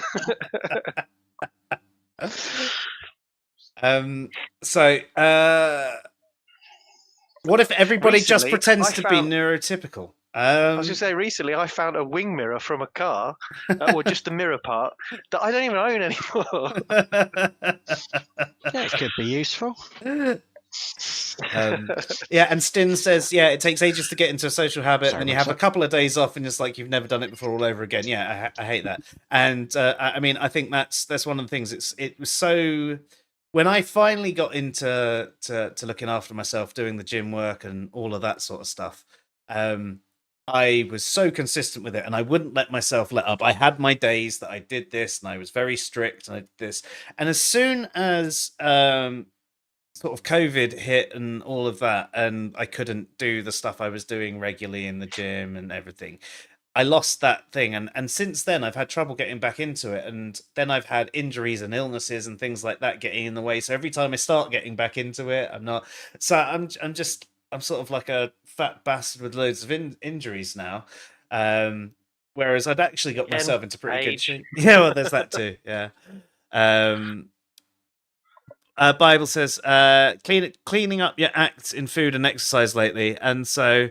Better to have a messed up mind and a healthy body. You're definitely right. And actually, I think the healthy body side of things and having that routine and you get from exercise is very useful. And actually, if you do like a decent enough workout, if you're someone that actually suffers with ADHD, it can be very beneficial because exercise releases dopamine and norepinephrine, which obviously helps you have focus. So after exercise, you're primed to have about an hour's of really good attention for something. And as a mini tip, if you're someone who does it works in an office or anything like that, and you're having trouble focus, take 5 minutes every hour to do a load of squats or something like that, and you'll get the blood pumping and you'll get your focus back on at least for a little while. So what you're saying is yoga can cure ADHD. Excellent. So we're right. No, it's too slow. We're right. Yoga's far too slow. We're speaking to David Wolf. I might have to try and sell some amulets now. They'll protect you from Wi-Fi. Anti-ADHD amulets. Take the box.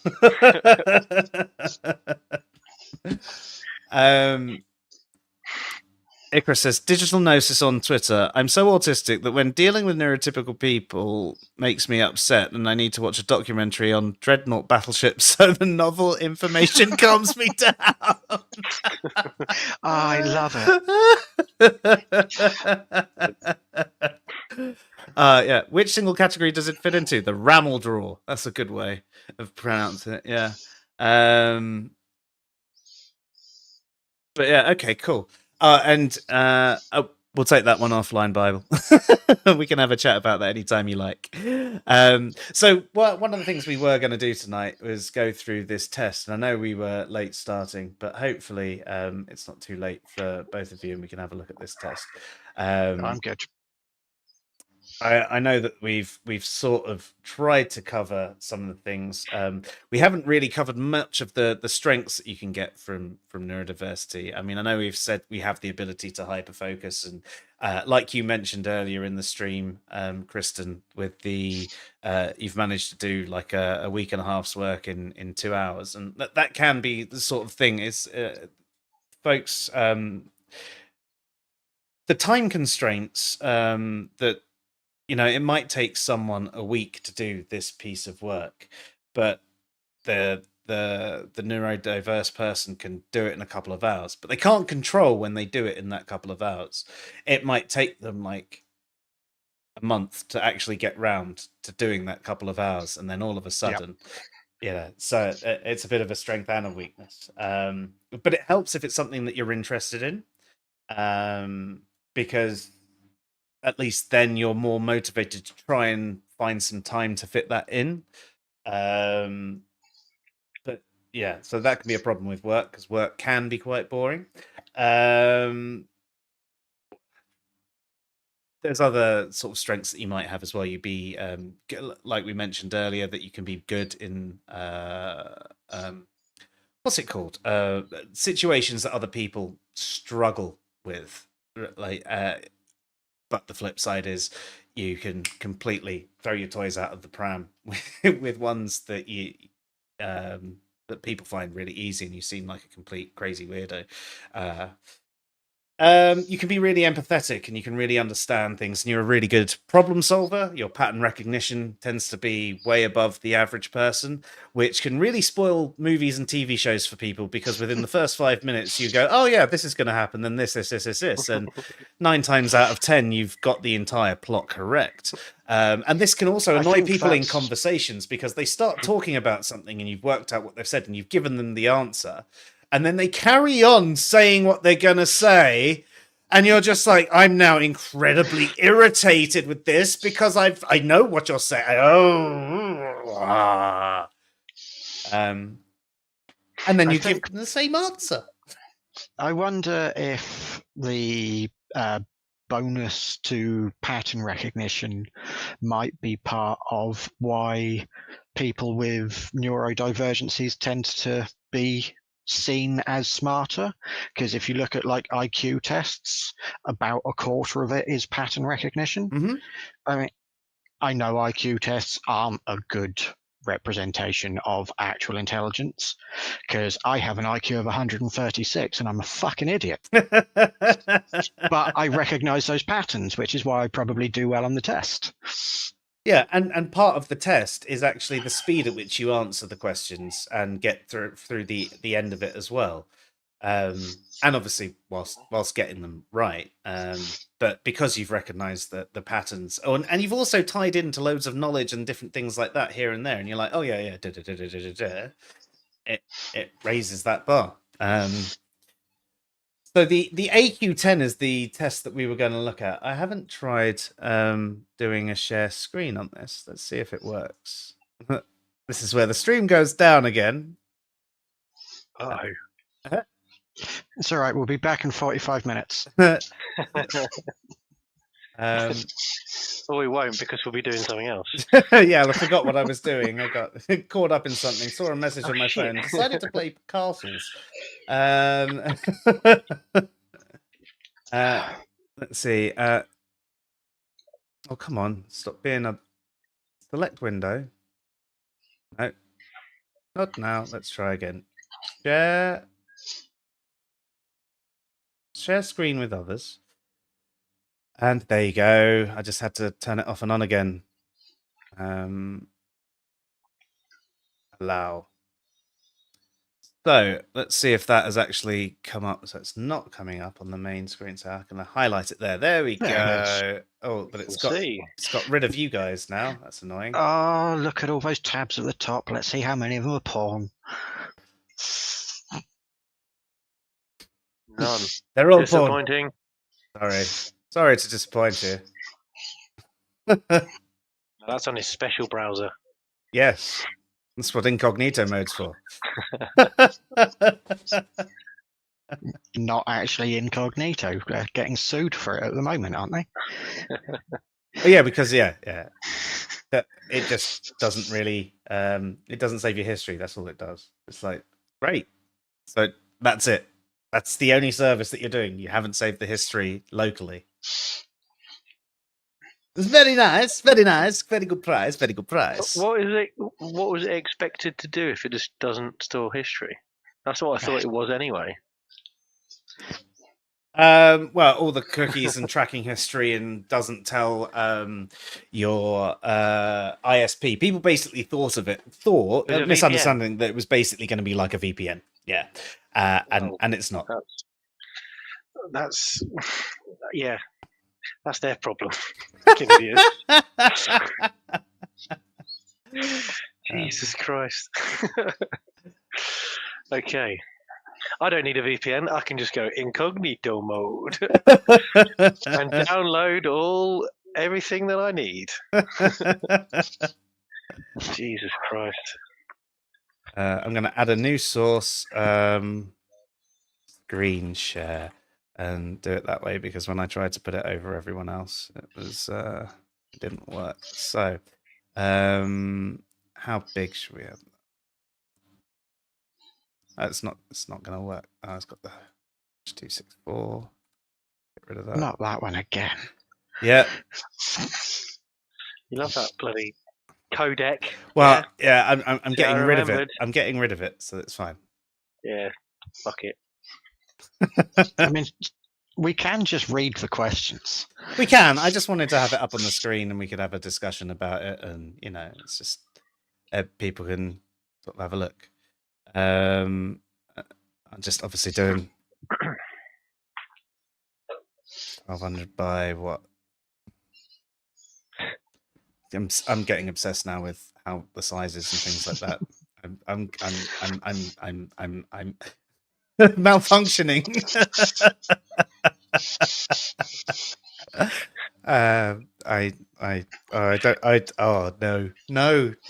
No. It's all right. If you need to reset your own cache, you put its knitting needle up the nose and just firmly tap the bottom of it. It'd probably help. Hold it in for 3 seconds. You'll hear a beep. So this is the AQ10, and it's not the full sort of autism test. No, so we didn't want to bore you for people. Yeah, go for it. So the AQ50 is what we generally advise for people to use as a self-report test, where if you get higher than a certain score, you can take that to your GP and present that to them as evidence for them to give you a referral for a proper diagnosis. And the 10 is basically a short version of that, so that if you're wondering, maybe should I take this test, you can have a look at it, and there's your answer. Like, if you score high on the 10, take the 50. And if you don't get anything on the 10, then there's no point in taking the 50. One thing I want to say, though, it says, who's this test designed for? So adults age 16 plus with suspected autism who do not have a learning disability. Now, a learning disability is different to a learning difficulty. Okay, so dyslexia is a difficulty unless it is coupled with low IQ, and sorry to use IQ again, but where it actually you have a serious difficulty learning, like you're actually disabled to the point where you're disabled with your learning. So generally it is things like learning difficulties combined with low IQ result in a learning disability, whereas just having dyslexia, it's not. It's just a learning difficulty. Look at us with all the terms tonight. Sometimes it might even look like we know what we're talking about. We probably shouldn't tell people that we're actually winging this entire stream, because we forgot to. Got I've to do any winged it my prep. whole life. I've been fine. fuck it, we'll do it live. We did that earlier, didn't we? Said it earlier.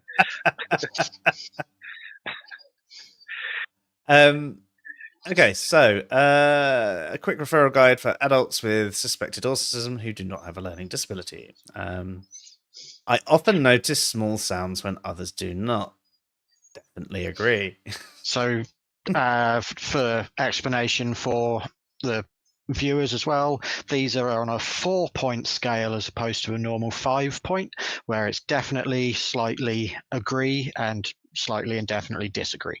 There's no neutral point on this test. Yeah. Are you doing the test along with us, Andy? I have got it up. Excellent. So yeah, I notice small sounds when others do not. Now this is a huge thing with autism. I can hear light bulbs.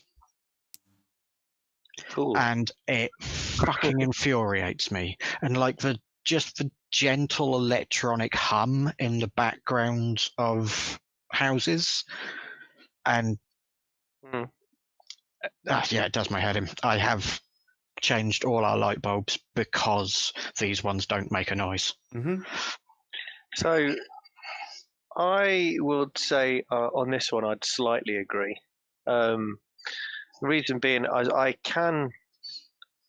mean, it happened tonight. I was walking with my daughter to the petrol station because she wanted a lollipop or whatever, and they had a good parents' evening. So I went to get it, and we were halfway down the road, and I had this. I stopped and I turned around, and she'd carried on going, "Dad, what are you doing?" And I stopped and I looked around. My son had run out of the house saying, "Dad." Like cars are going by, and she didn't hear it at all, but I could hear him just slightly in the background, and he just wanted a lollipop as well. That was the other thing. Was come out in the pitching down rain in barefoot, saying, "Dad, give me a lollipop." But and on the flip side of that, when I'm working at home and the kids are off school, so like in the summer holidays or they've got an inset day or whatever. I can have utter carnage behind me and still be concentrating on what I'm doing. Funnily enough that you say that, there's a certain so there's been some studies done on certain sounds that actually can help different brain types work better, and things like industrial music and even industrial sounds alongside things like drum and bass are actually really good for the focus of someone who is who has ADHD, and they, you can have this really sort of loud music going on, and you're just completely focused, or these really loud background sounds, and you completely focus. But then there can be other sounds which are so unbelievably irritating that you might even have like a meltdown. I can sometimes struggle with the supermarket because all the beeps and everything like that, and those certain things going on, and like the sound of someone dragging their feet across the carpet, and there's certain ones they just send this thing down the back of my neck, or they make me go and down a chalkboard, and knife and fork across a plate. Misophonia. But if you that's it. Yeah. And if I'm in a supermarket and you've obviously got the sounds of people talking, blah, blah, blah, blah, blah, blah, blah, blah. You got all the beeps going on, you've got everything going on, and then the kids are there as well. Yeah, complete sensory overload. If I'm going to a supermarket, I have to have my music on, and I might seem like a complete rude cunt, but I focused, and I know exactly what I want. I go to the aisles that I go ding ding ding, and I'm out and I'm done, and it's like, that was fine. I could cope with that. What people don't tend to understand with sensory overload, it's a way I like to explain it is that it's nothing to do with volume. It's to do with complexity. If there's too many noises going on and it's complex, then I will have sensory overload and a panic attack. Yeah. Imagine it can be loud as fuck. Yeah. I can imagine a swimming pool to be like that because Yes. there's always like a dull roar at a swimming pool of kids screaming, people chatting, water splash. It's always like a raw sound. But Yeah. And the it's type of building that it is prone for echoes as oh well. yeah. Because you've always got like a high ceiling and it's And tiles. I even struggle in like the average busy pub because there's too many different voices going on. But that can get too much for me. Although flip side, something I love, lying in the ocean, just like you're all the way there, and then your ears are under the water, and you've just you're hearing sort of the waves that and everything underwater else. sound, Yeah, isn't it? and Yeah. that's lovely. That is like, oh, that's heaven. It's like being back in the womb, isn't it? I don't remember. When all of this wasn't so fucking complicated.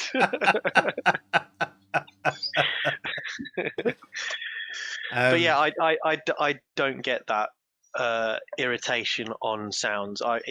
Shit could be happening in the background. Like when I mentioned I was when I work and there's chaos behind me, I've not got headphones in. I'm not listening to music. That's just happening in the background, and I'm working. So things like the supermarket focused on something else. Yeah. Yeah, all right. If you say so. Could be. Well, I'm just good at ignoring it. But yeah, I'd say I'd slightly agree on that one. Only slightly. I mean, if there was a level between definitely agree and slightly agree, there's definitely lights and things like that I can hear. There's definitely times I can hear the electrics, but like most of the time, I'd say with light bulbs and things like that, I wouldn't. I don't hear these ones. The only thing I hear in this room really is the sound of the fans when that computer's on. Yeah, I can hear that as well. I I can hear a humming anyway, and it's coming through the headphones. Well, I mean, I can hear some background hiss as well, but yeah. So, question the second. Yeah. So I'd probably put myself in between the two. Maybe I'll go slightly agree with this because if we're going from extremes, I don't think I'm anywhere near as sensitive to it as you. And I know we went off on a tangent about being overwhelmed by sound and other things, which I definitely do get. But it's not necessarily talking about being overwhelmed. It's talking about hearing other sounds. So I usually concentrate more on the whole picture rather than the small details. That's question 4. We've skipped to question 4. No, we haven't. Are we Pulp Fiction in this up? Are we? No, I'm on the AQ10. Look. Oh, do they do this randomly? What's your second question? No, they might do. Chris? My second question is: when I'm reading a story, I find it difficult. Well, to mine's a work out the PDF. character's Have I done intentions. something wrong? Yes, I've it's supposed to be on the website. I am on the website. I'll take the test here. Embrace- All right. Embrace-autism.com. Oh, look at that. All right. I'm in the wrong place. All right. Fuck off. When I'm reading a story, I find it difficult to work out the character's intentions. Well, I mean, if it's written well. I'm not sure I really understand the question. Question's a bit ambiguous. Yeah. It is a bit. Am I having trouble working out the character's intention right now? If the author says this character, he looks shifty, then I know he's going to do some dodgy shit, right? Well, not necessarily. I think what it's getting at more is being able to work out subtext without it being written plainly. Oh, okay. Yeah, then I've got no problems with that. Yeah, this one I'd go slightly agree, because I figure something out and then second guess myself, and then can justify it going in completely the other way, and end up bouncing around between complete polar opposites of what it could be. But not always. So I'd go with slightly agree with myself on that one. I really don't know. I'm still trying to. So it's like one of those things. Like I can tend to, like we were saying earlier, not necessarily reading a story, but like when you're watching a movie, you can figure out the entire plot and who's going to do what and who was the murderer and this and whatever. Out of Victoria, I'm like, so this is going to happen, is it? Yeah. And she's like, what? Yeah. Like, She showed me a film once, and I said, "Oh, so are they like? Is that then when they're younger or something?" And she's like, "No." I was like, and I carried on watching. I'm like, "Yes, it fucking is." She's like, "How did you know?" I was like, "Because it's bloody obvious, isn't it?" So yeah, I think with this particular one, it's hard to say. Like, I think that reading it can obviously be different because you don't have as much there to pick up a pattern on. You can't see what they're doing, what they look like, and the scene and everything like that. So it can be more difficult. I don't think necessarily second guessing happens, because even when I know what the entire plot of a movie is going to be, I then start second guessing myself as well. So I don't think second guessing is necessarily one that's going on it, to detract from that. But yeah, I wish there was a middle option with the I don't know, because I genuinely don't know where I know where they haven't, because they need it to be weighted one way or the other, and it's actually good. You get better results when you don't have that middle one, because people tend to click the middle one in a lot of situations. I might go I think slightly I would disagree. go slightly disagree for you. Yeah. That's what I think. I'm between slightly disagree and definitely. I reckon I'm probably slightly disagree. I reckon. Go for it. I find it easy to read between the lines when someone talks to me. No, I disagree with that.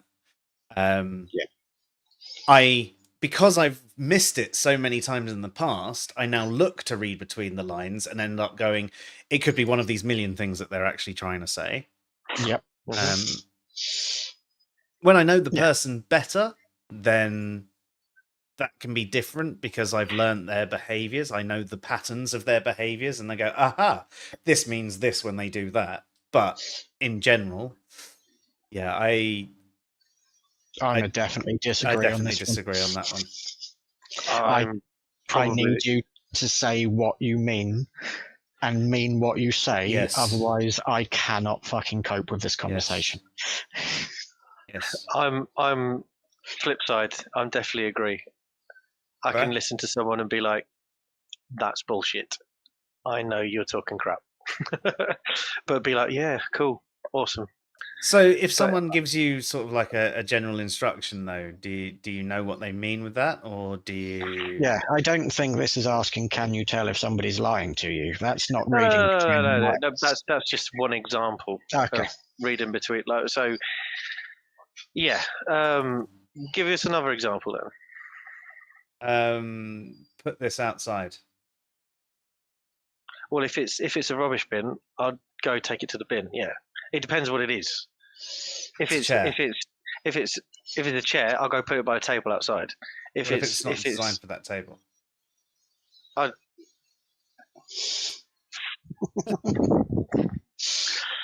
put it out of the front, in front of the road. Stop the traffic.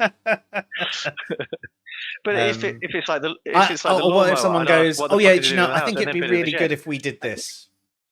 I think it'd be really good if we did this. What they say that means they want to do it. Or does it mean that they want you to do it? Or does it mean that they want you to get someone else to do it? Or yeah. No, I mean, if Vittori said, "Oh, I think it would be nice to go eat Italian food," I'll be like, "Right, wicked. Let's go to the Italian in town then, shall we?" But like, it's hard to think of examples. I mean, it is whenever you're doing one of these things, your mind goes blank to all the times when it could go one way or the other. It definitely does. I might drop it to slightly agree, actually, just because you've convinced me. Well, I'm just trying to think of ways it could be one way or the other. Am I second guess? You're giving me your ADHD. This is fucking catchy. It's contagious. It is. You bastards. I usually concentrate more on the whole picture rather than the small details.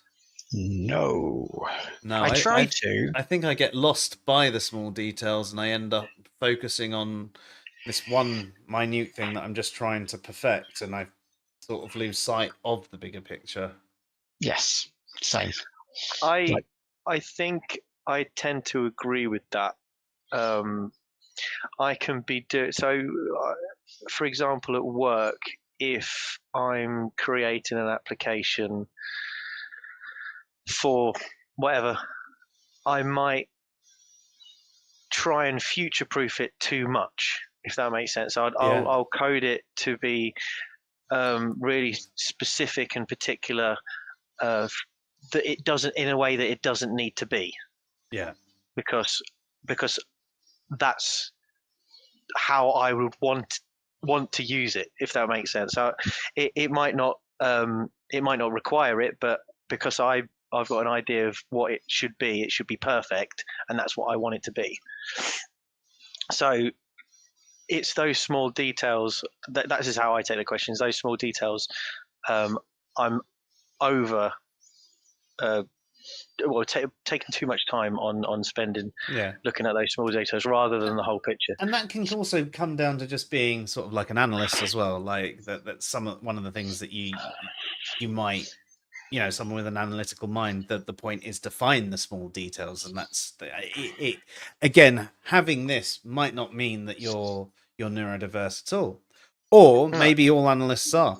I think an example that you'll relate to, Joe, is article writing, where you've got a broad picture that you want to get across and then spend 500 words describing just one minuscule little thing about it, and you just completely lose track of what the point of the whole thing was. I've done that.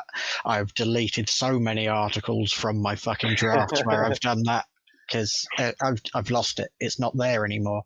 Well, there's also the fact that sometimes, like it happens in conversations or when you're doing work instructions, or you're like, well, for me to explain this, you need to understand this, and you need to do this, and you need to do the, and you end up not focusing. And again, you're going down into the little details of, you need to have this bit of information. Like I find that with articles or instructions and things. I know that's kind of different to where we're going with that, but that's one problem I have as well. Like as much as if someone was to give me instructions, I need them to be like, give me the bullet points, and I'll question anything I don't understand.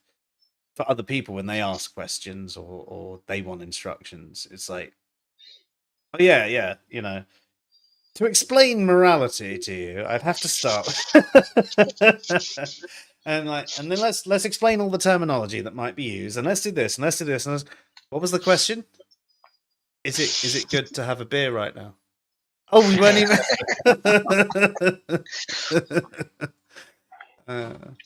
Yeah. So, I definitely agree with that one. Anyway, though, I like Andy was saying, especially with the code side of things. You concentrate on the whole picture rather than the small detail. I definitely. Oh no! See, that was a small detail. Yeah. No. Definitely disagree. Yeah. For me, I think that's a slightly disagree. Yeah, no, especially when coding, I get bogged down into so many different things, like the tiny little ways it operates, and I spent usually I spend a half an hour or whatever doing something, and then think, you know what, I don't even fucking need to do this, so I'll just stop it. and just not. So someone was having some trouble with code the other day. And they were basically told they weren't allowed to use a stored procedure, and it had to be a view, but they didn't know how to do it in a view because they were making use of temporary tables. And I said, well, you just need to use a CTE.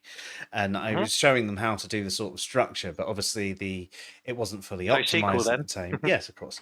And it wasn't fully structured because I was doing it quickly. And then it was like, right, well, I need to change the way you've done this, and you've got to think about the way the tables are indexed. And I then, after doing like the work for them in sort of like 10-15 minutes, and they were blown away by, I then spent the entire rest of the day optimizing this so it would come down to 40 seconds, runtime. And it was just like, and at that point, great, you could run years and years worth of data and it would only take 40 seconds to run. It was great for what it did, but it did not need to do that. I bet it's like 5 records. No, I mean, there were tons. There were so many records, but it did not need to go into sort of like that, and I didn't need to spend that time. I get that. It's but yes, I know how to tell if someone listening to me is getting bored. Absolutely. Absolutely. No, never. Because I'm a fucking hoot. I think I'm laughing. It's not a joke. I think I slightly agree with that. Because I tend to think, well, it's because I'm paranoid about it. So I'm constantly looking at the people, and when when I notice them look like me most of the time when other people are talking to me, I go, ah.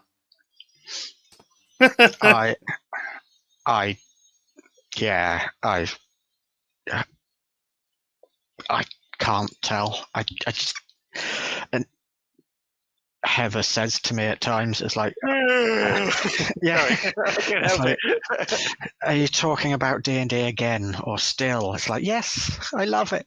Yeah, I mean, don't get me wrong. If it's a special interest, and I will go on and on and on, and I don't process whether they're bored or not because I'm excited.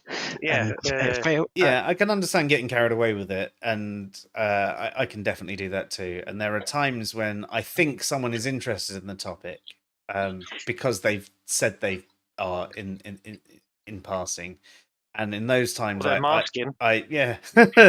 will. In those times, that I'll miss some of the cues. I definitely miss a lot of cues, but there are also times when I'm talking about it, and then I notice they're getting bored, which makes sort of me feel a little bit bored myself, and my voice will go a bit more flat because I'm like, they're so bored, they're making me feel bored by talking, sort of thing.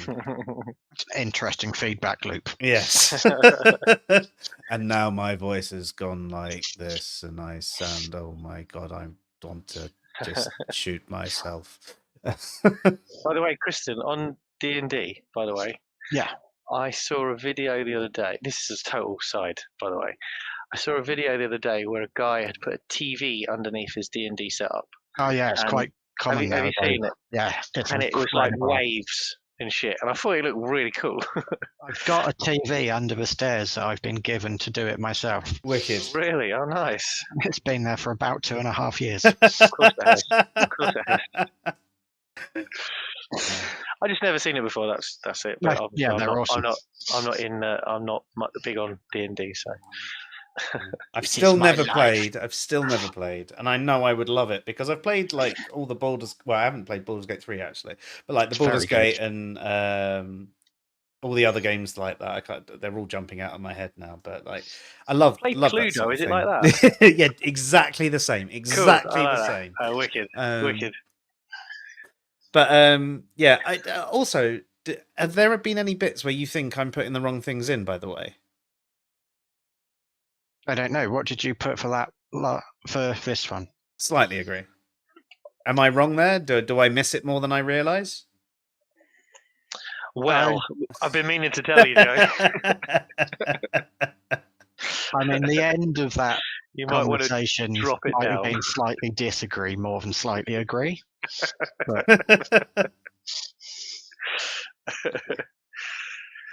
I'm definitely not going to put you at a definitely. I agree with what you said. I've put slightly agree as well. So I've changed it to slightly disagree. Well, now I'm confused. I'm in decision paralysis now. It's all right. I zoned out when you were talking about coding. Could you tell? No, but I wasn't looking at you either.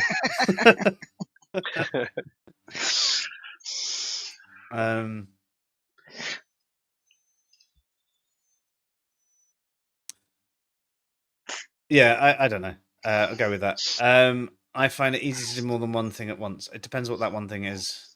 I mean, technically, we're always doing more than one thing at once. Yes, like blinking and breathing and looking and smelling. And it depends what it means by easy. I think, but the way my brain works, I'm always juggling so many different things at once because I can't stick to one thing at a time quite often unless I'm hyper focused.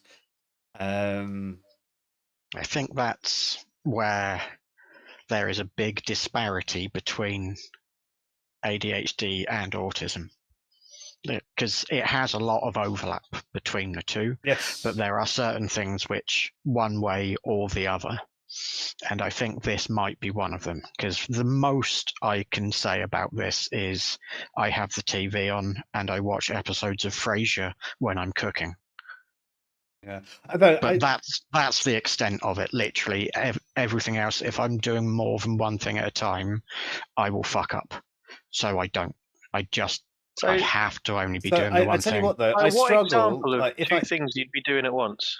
Well, this is something I do struggle with. Say, for example, I'm listening to a podcast, but then I get a message on my phone and I start writing. I cannot hear what the podcast is saying anymore because my brain is so engaged on writing. You switched from one to my another. brain has switched tracks. But if we're talking about the fact that if I'm sort of cooking whilst trying to help the kids with their homework, whilst unloading the dishwasher, and that sort of like doing lots of those things, I can do those all at the same time. You're still only doing one thing at once, though, right? You can't cook. You've not got a frying pan and unloading. You're not taking a plate out of the dishwasher at the same time. I mean, when it goes wrong, that's exactly what I'm doing. You can switch from things. Okay, you might be helping. Yeah, the but kids I mean, with the homework I think they're sort of there's parallel tasks. You know, they're not exactly happening at the same line. You're jumping from one train to another. Some things they are. But I yeah, mean, I find it amazingly easy to start more than one thing at a time. I might not finish all of them. Yeah. So it's hard to answer this one, because if we're talking about like juggling this, I mean, the thing is with something like cooking, and I mean, I used to be a chef, but I still have to rely on timers for everything. So if I'm going to, especially if I'm going to be focused on other things, so I will have to, at the beginning of my cook, I know this takes this on, this takes this on, this takes this on, this takes this on, and I'll set up all my timers right up at the beginning, and it will tell me when I need to start this, and then I can focus on all the other things, because I've set up a way for me to actually go, I don't need to do anything with that for a bit, so I am then switching to another task, but I'm not to back up what you're saying, I'm not really focusing on lots of tasks at once. I've started this task and then made mental space to go on to this other task where we kind of address this in 2 questions time anyway. Yeah. Question 8 is, if there is an interruption, I can switch back and to that's what definitely I was doing very quickly. I struggle with that stuff. So if I am hyper focused and you break my focus, I want to kill you. I am filled with so much rage that honestly, and actually, it's even more difficult. Where, say, if I'm unloading the dishwasher and you ask me a question of like, "Oh, do you want to go and watch a movie?" I will have like a mental breakdown, and I won't know what I'm doing. I'll have lost my focus. I don't know whether the plate is going back in the dishwasher or I'm putting it away. Can't process the question that you're asking, and you're a definitely disagree to number 6. If it's at that level with unloading the dishwasher and somebody asks you a question, number 6 is a definitely disagree. Yeah. So yeah, I guess it's going back to what I was saying though. Like when I'm saying that I felt like I was slightly agree, it's because I'd set up strategies that helped me do that. Because with the cooking, I know that I can do this, and then I've got 5 minutes, 10 minutes, whatever, to jump to another track and focus on that. But that's not finding it easy. No, that is making systems because of how hard you find it. That's the same system that you do with the washing. Yes. You've got your set way of doing it. Yeah. Which is because you don't find it easy. Yeah. I mean, fair. If you can't do more than one thing at once, then you shouldn't really be driving, right? I don't have a license. But I know exactly. That's what I mean. Because you've got to be constantly looking.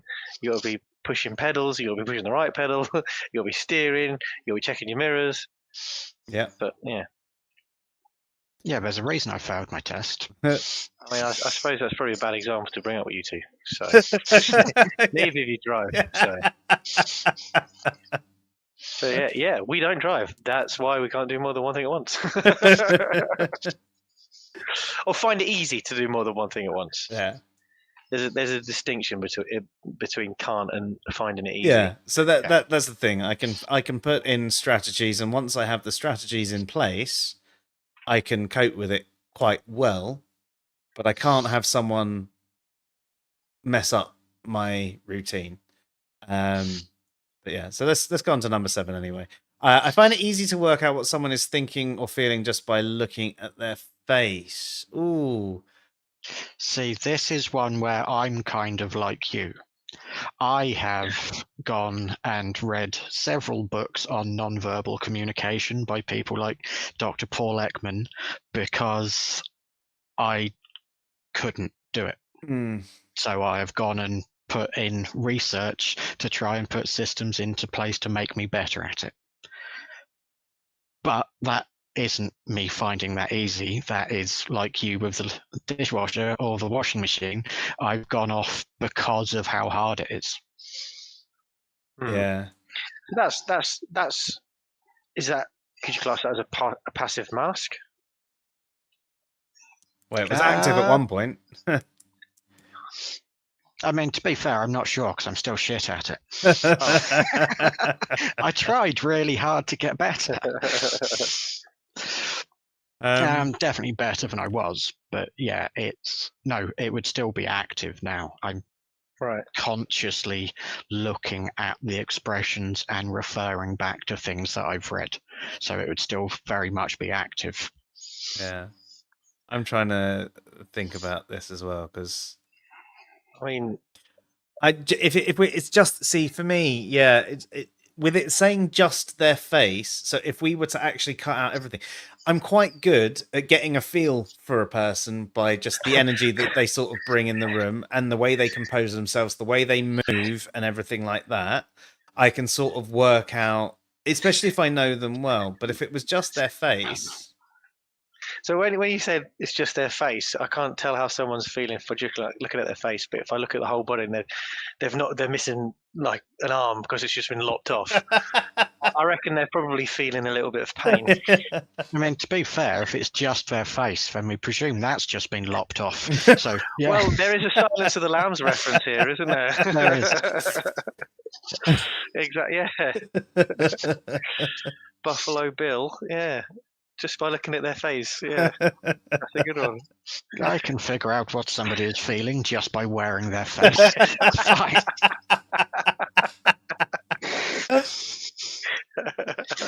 Yeah, I don't know. I find with this one as well, I get locked into my own mind, second guessing myself and being worried about.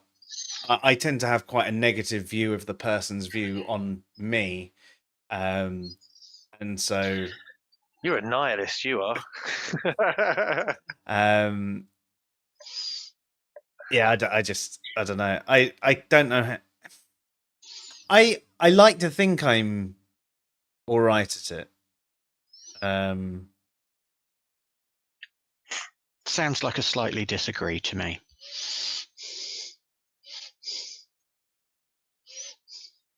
I'll go with that. So we would briefly discuss this one already. If there's an interruption, I can switch back to what I was doing very quickly. Definitely disagree on that. It depends, right, what the interruption is and what I'm doing. But if I'm very much in the task, in the moment, doing the thing, and someone asks me a completely unrelated question, then I'm like, blah, blah, blah. This is my first slightly disagree.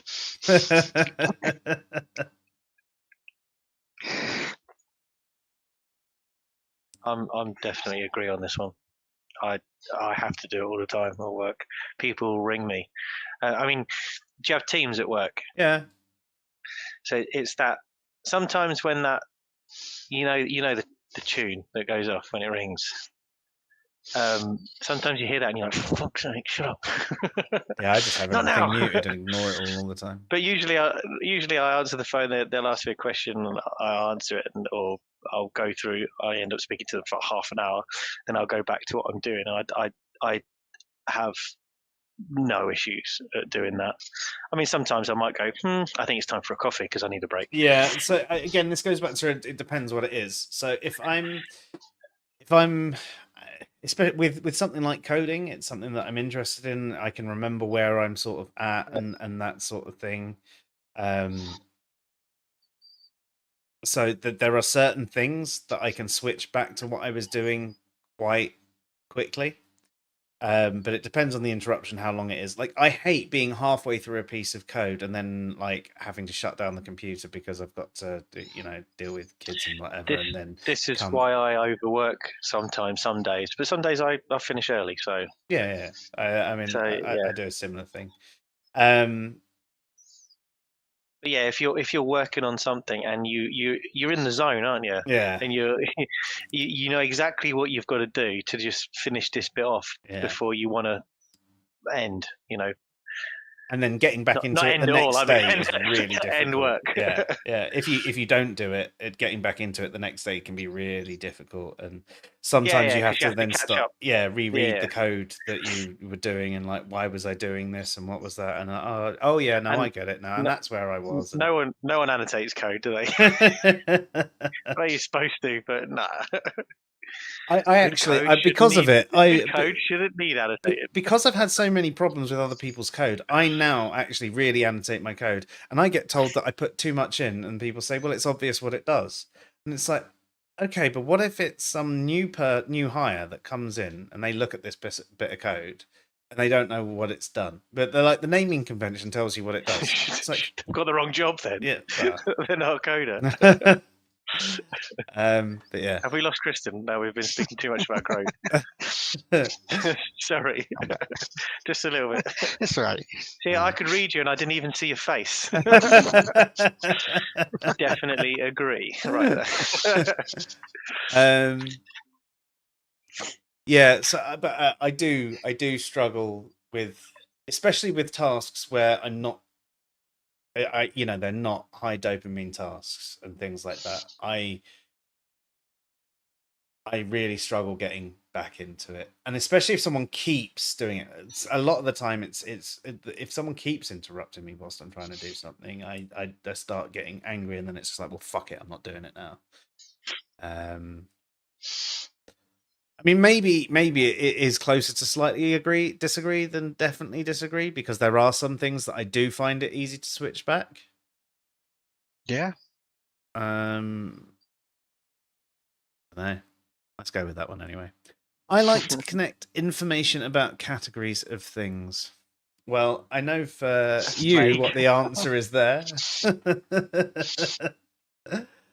I mean, if it's stuff that I like, well, when you say collect information, it's just like read about things that you want to more knowledge of, right? Yeah, basically. But so like we were speaking about dinosaurs earlier. Yes. Yeah, do you still actively do that? I mean, it was a childhood passion of yours, but do you still... Me? Yeah. Not so much now. I did have a play on a game that was dinosaurs recently. Well, a couple of years back. It was you collected it was a bit like Pokemon Go for dinosaurs. Jurassic Park. I had a play on that for a little bit, and what you did is Jurassic something alive. Jurassic World alive. Yeah, alive. I think alive. Yeah. Yeah, and you were in a helicopter firing tranquilizer darts at them. That's the one. Yeah. Yeah. So it was collecting all this, and it's all these dinosaurs that I think, oh my god, I remember these like from reading the books when I was little. There's things, so many different like dinosaurs in there, and then it started to get silly by. I don't know if you've seen all the films, but the recent ones they're merging dinosaurs together. Yeah. So that's kind of what they did. Is they got a raptor and a T-Rex and they merged it together, and then they was doing it with like a triceratops and I don't know, Caprosuchus or whatever, and it wasn't also always dinosaurs as well. It was like there was a crocodilian family. So there was like, what was the big one, the big massive one, Spinosaurus? Oh, No. The crocodile. It was like a I don't know suka the crocodile one. something or other. I think. I can't remember. I went to Spinosaurus because there was the prevailing theory for a while that they hunted like crocodiles with their fans out the top of the water, but that has since been discarded. No, yeah. Well, that was Jurassic Park 3, wasn't it? It was swimming along with its. Was that Jurassic Park 3? Oh, it might be another film altogether, but I just remember seeing a Spinosaurus in the water. It might have actually been Walking with Dinosaurs, but Maybe. yeah. But yeah, I definitely agree on this one. I still frequently pick up like dinosaur encyclopedias and look up articles on the latest discoveries, and same with D&D, and yeah. I'm not sure I actually do. I mean, I'd like it if the information was given to me, especially if it could be downloaded straight into my brain, because I like knowing things. But I think I can struggle getting the motivation to do it.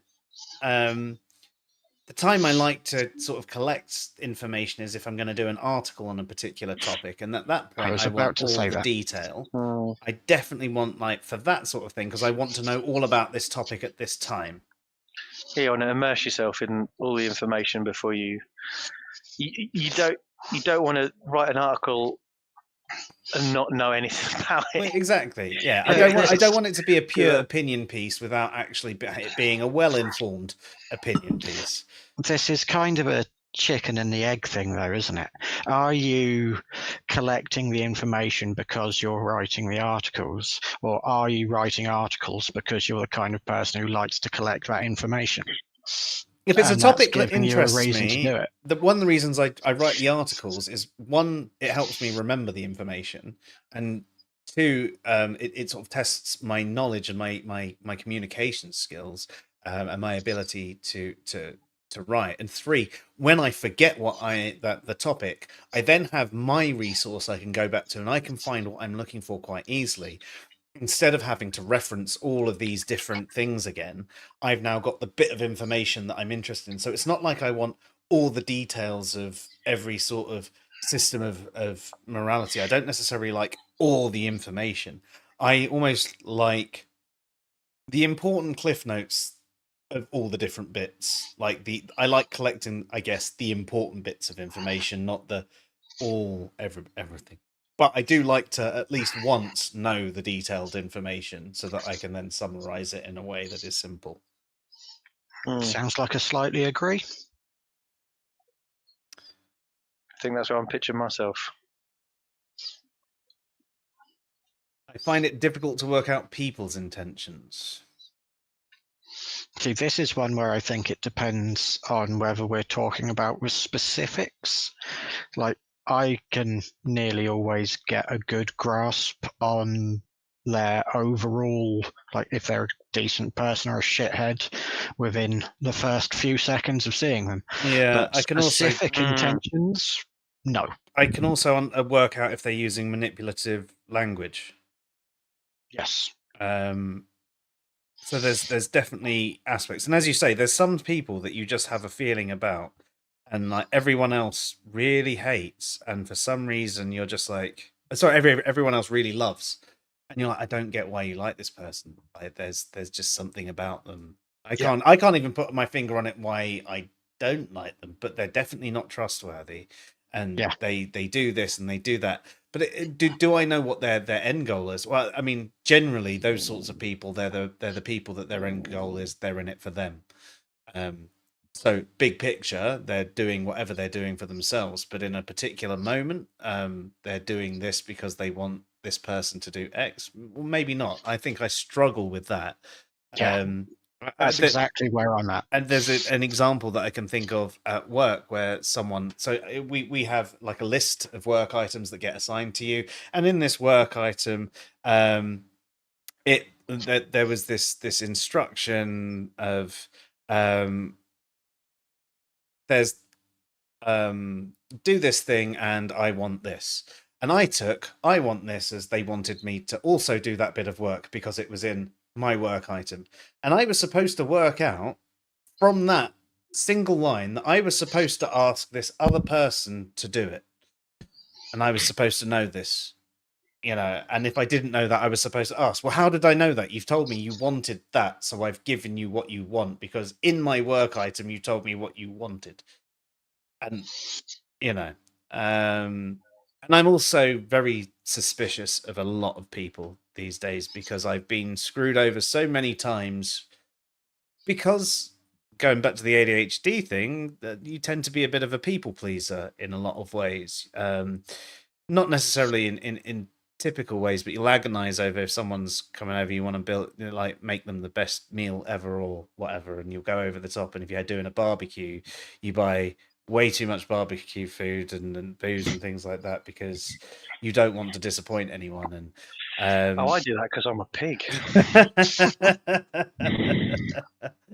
But so there are times that I've been walked over by so many people that I'm now suspicious of a lot of people. Though, to be fair, I can be way too trusting still as well.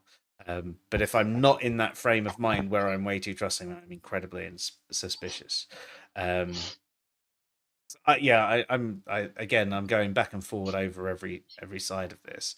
Yeah, I've gone slightly agree for myself on this one. Yeah, I was going to say, I think I'm moving towards that way. I wouldn't say I definitely, I wouldn't be a definitely thing, because there are times when I can do it. I'd probably say I'm in between the two. I wouldn't say I'm in the middle here. I'd say I'm in between the two here if it was a more graded scale. So, do we see what my score is? 9. I got a 10. Does that mean no? 9? No, 6 or higher is indicative of autism or a significant number of autistic traits. Ooh. Well, there you go. What did you get, Andy? 3. You're ruining my fun. I'm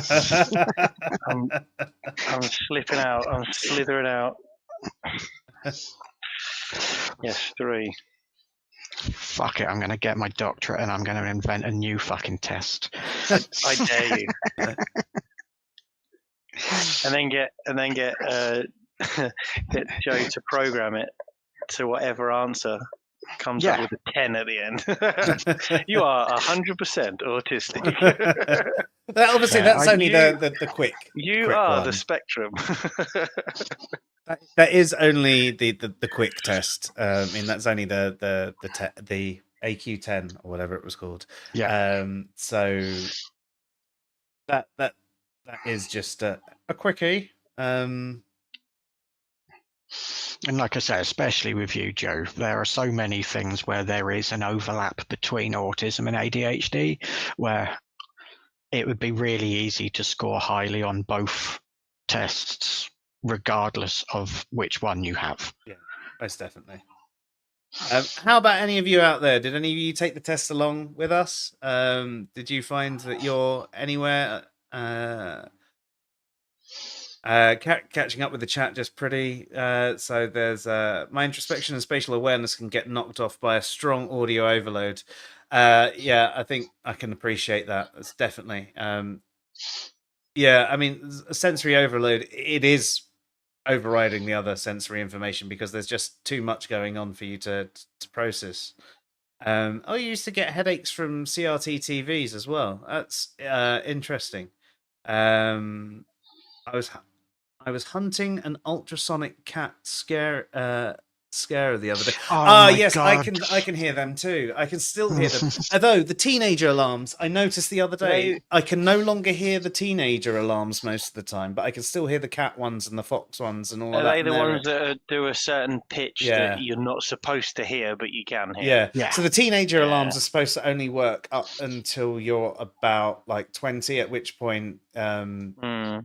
And I could hear them up until 39. I could definitely hear them until then, and then they're like dog whistles, aren't they? Yeah, I can't hear dog whistles. Like a proper dog whistle. Wait, are we not supposed to be able to hear dog whistles? No, apparently that's a genuine question. I just thought they were There are certain like pitches that you're not supposed to hear, or you can't hear, or it's vibrating to. I don't really know how it works, but yeah. It's like bats. They do the sonar, don't they? You can hear bats as well.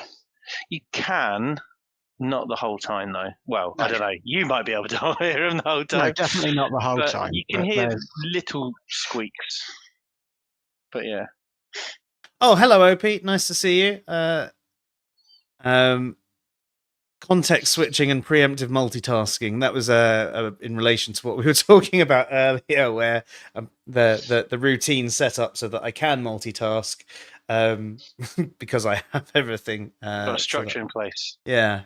So Stin says I usually start a piece of code with the comments and then add the code afterwards.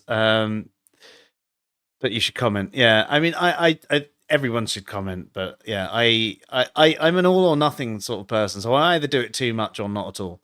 And I think too much is probably better than not at all. I disagree. As long as you're not being overly verbose with your instructions. If you've just got like this bit, picks up the file, sends the file to this place. You know, you've got those bits of instructions in there. But if you're a coder, you should know what that bit does. Surely. It makes it easier to do it, and it depends on how it's structured and different bits of code. You can do the same thing so many different ways. Yeah. I mean, especially if you're going into something like C# as well. Like, I mean, SQL is a bit more, I guess, standardized with a lot of the operations that it does. You can still do certain things in different ways, but yeah, you go into something like C#, and then all of a sudden it's like some people are using like these stream readers and all of that, and some are using these other various NuGet packages, and they're all doing the same thing, but they've all done it different ways for their own version of this thing, and you're like, so what's this? What does this do? What does this mean? You know, like. And that's the thing as well. So I'm not a C# programmer. I'm a SQL programmer. I can do my VBA. I can do a little bit of PowerShell. I'm quite okay with a lot of the sort of Power Apps worlds and things like that. But C# is something that I've had to sort of learn alongside at work because they do need people to do this stuff, and you can pick it up and learn it as you go on. If you know code, too dissimilar to VBA. No, exactly. And if you know code, you know the structure, and you know, again, pattern recognition. You can sort of work all of that stuff out. But there's going to be terminology that you don't understand, and in fact, you know. GPT, like large language models and all of that, have made it so much easier to learn what this piece of code is doing. But up until that point, it was like, I've got no clue what this does, because you put it into Google and it comes up with a bunch of different results, and none of them are related to what this bit of code is actually doing. And this person has done the same thing, but they haven't used this thing. They've used this other thing. So what is it doing? I don't understand how it's working. But that's when I think that you need those comments in there, when you've got a language that can be so diverse in the way that you do the same thing. You need to be clear about that sort of thing. That's the beauty of Python as well, actually, because it's so simple. Yes, I love Python. I wish we used it more at work. We use a little bit at work. And mainly we do use a lot of TypeScript functions and stuff like that we have to, which is basically kind of JavaScript.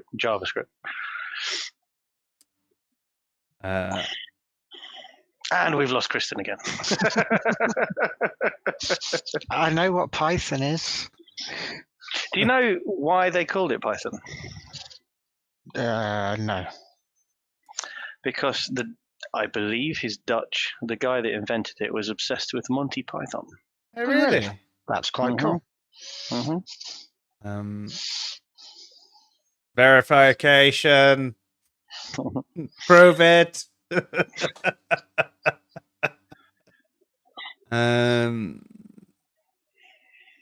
There's a lot of talk about unit tests and things like that. I hate unit tests. I avoid them like the plague. there's bus stations that Stin can't go to. That's an interesting one. Is that because of the smell, or are there certain sounds that are coming out of there? Is it the lights, or sorry, you said underneath because of the It's just ultrasonic because the chav buses from scarers. there don't go to his house.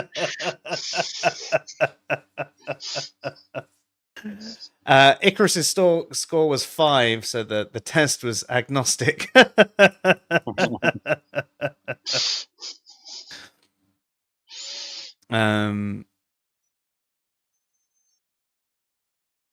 Cool, and then it's more stuff about code, which is going to bore Kristen even more. So we can take that to another stream at another time. Oh, no, mind. I got distracted. So we've done the AQ10 test, and I think it might be interesting to sort of do the AQ50 test at some point in the future if the audience would like us to do that, because it's going to take a lot longer. But it might be fun to have some of that conversation going as well. To be fair, with that one, it wouldn't be as interesting with the stream, because a lot of it you're going back over questions asking the same thing in different ways. Yeah, but again, you need to do that as well, because sometimes you approach something from a different angle and you do get a different answer, because sometimes that's down to interpretation of the question, but sometimes it's just people have these conflicting ideas about themselves. I'm not sure that there was too much more that we wanted to cover off tonight, though. We've covered a lot of what we said we were going to do. We haven't necessarily done it in as such of a structured way as we intended to, because we've flitted and floated, and we've things have naturally come up. As is our style. Yeah, we have a style. But yeah, so are there any questions from the audience? Not code ones. But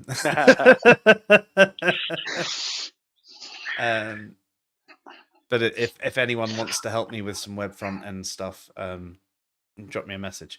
One thing I did want to touch on quickly as well with autism, because we focused a lot on certain things, but you mentioned earlier about having breakdowns.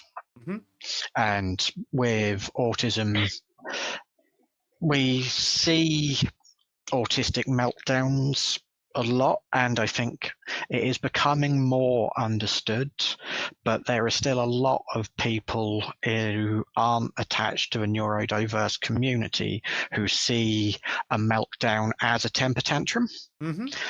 And I think it's really important for people to realize that it's not. It's a lot more than that. It's not something where you can just count to 10 and calm down and just do better. It's a physical manifestation of a condition. Yeah. And there's also a lot of people who understand that autistic meltdowns are a thing, don't know of things like autistic shutdown, which is what I suffer with more often than meltdowns, where I just get completely introverted, go non-verbal, and just utterly unable. And how do I make you do that? Anything. Where's the switch? I told you, knitting needle up the nose. That switch does loads of different things. I suppose it manifests itself like Tourette's by their tics, doesn't it? If that's what it is. So it's not them just being rude or swearing or being disruptive in any way. It's just how it shows itself. Yeah, your brain doesn't have a choice about it doing it. It's just what's gonna happen. No, and there's actually a lot of misconceptions. But obviously, 60 years ago, we didn't have it because we just had naughty kids. Yeah. Oh yeah, of course. Yeah. Nothing the cane couldn't fix. Yes, if I beat So them you into didn't have any problem reading submission. the subtext of that, but I think it's because they come from my mouth. To be fair, And it's most humour. of the shit that comes from my mouth is sarcastic anyway. Yeah, I mean, that's actually a really interesting point. I think when it comes to humour, it's a lot easier because a lot of neurodiverse people ended up being the class clown because it was the only way to get people to interact with them in a positive way. So you kind of teach yourself to speak the language of humour and jokes. Again, it's another It pattern as becomes well, isn't it? almost less a subtext thing and just a completely different language. It's like talking in Is that a puns. mask? You can Potentially. Well, yeah, at that point when you're doing it as a kid so that people don't bully you constantly, that's absolutely a mask, yeah. And one that was active and over time became passive. We've got a question from the chat. So Disciple 1, much to the distaste of many people when they try to have a serious conversation with me. They ask, how do you know It's like, if you're neurodiverse? I'm in trouble, make a joke. So I think for that one, I don't know if you have the same experience with that, Joe. I don't know. Can you not hear me at the moment? Joe? Joe. He's thought, fuck it, he's gone. No, you can't hear me, so that's why you're talking over me. He's that stereotypical meme, seen a squirrel and run off. Can you hear me now? Fucking coding. Can you hear me now? You can't hear me. Well, this is interesting. I wonder you're talking. We have to carry the stream. That's not how this works. We gotta close this off. Not just us. We need Joe. Can you hear me now? Yeah. Can you hear me? Can you see me? But yeah, I do think that is a really common thing for neurodiverse kids because it is really common for us to get bullied in school because we're not the same as everyone else. Normal. Exactly. And yeah, kids pick up on that shit really quickly. Kids are little shits and they're horrible. Yeah. But then again, it carries over into adulthood as well. Like work experiences and stuff like that can be fucking terrible too. Joe's back. See, that's so weird. You know, like I've been talking and you've been talking over me and I've been getting like more frustrated. I'm like, why are you doing this? I'm trying to address things. And I've got no clue why you can't hear me because I can see my my levels going up and down and I'm like, what's going on here? We didn't even see your camera. What? Nope. You didn't see your camera. Your camera didn't pop up. Well, see, that didn't make sense either. Do you know what I did just then? Is I pressed my mute button and then I unmuted myself. Did you mess around with the H.264 codec again? No, I did edit a link and removed the chroma. It's the H.264 is a codec and not a camera.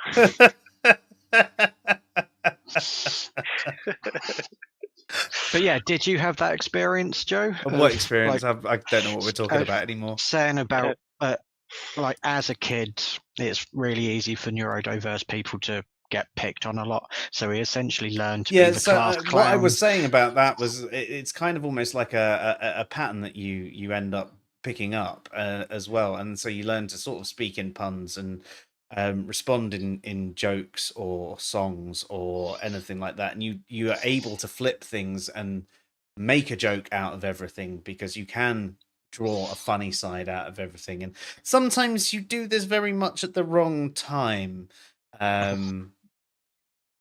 I heard both three of you, but yes. So there are many things along those lines. I definitely can see that it could be something. I'm not sure that I consciously did it to get people to like me or to laugh at me or anything like that. I think I said it was more to laugh with instead of laugh at. But yeah. I'm not even sure. I think that I saw it as anything like that. I think it's what I gravitated to. I liked jokes. I liked laughing. I liked having fun, and I liked it when it was I could tell the joke and make someone else laugh. Well, it's because you can do it. Yeah, as well. and I think it was a dopamine hit for me at the end of the day. It was something that I've got. It's like completing a level on something, or making that person laugh made me feel good about myself. So I think that's probably where I approached that from, because that was one way that I could secure feeling that, like, good feelings for myself was by making other people feel good as well. Yep. So Disciple One in the chat asks, and I'm sorry, Disciple One, for now getting around to this, because I was talking but they couldn't hear me. How do you know if you're neurodiverse? So in the initial instance, you don't know. But what we have done tonight, we've talked about a lot of common traits. That's apparently the instance that I'm at the moment. There's a lot of common traits, but again, like we mentioned at the beginning, it's everybody can demonstrate some of the traits of neurodiversity some of the time. It's when you get to a certain level of them all the time. I don't think it's something that we can ever have a really accurate measure of ourselves unless we've got external sources to compare ourselves to. Most definitely. Like we were saying before, with my experience of going for the autism referral was because somebody I know with autism was explaining their experiences with it, and I was relating more and more to the things that they were saying. I don't think it's useful to just go off and do reading and examine yourself as an island. I think you need those external reference points of actual humans that you can relate to. Yeah, definitely. And if you are listening to people and you hear them talking about these traits, or you're watching little shorts on TikTok and you're on the ADHD ones or the autism ones or anything like that, and you resonate with a lot of it, cool. But look into it further. Talk to other people. Maybe pick up the tests. So we did the AQ 10 tonight, but pick up the AQ 50 and pick up the what's the ADHD one? If you look at the AQ 10 and then think, no, I have to do the AQ 50 because this doesn't have enough data points, I'm going to bet you're probably going to score highly.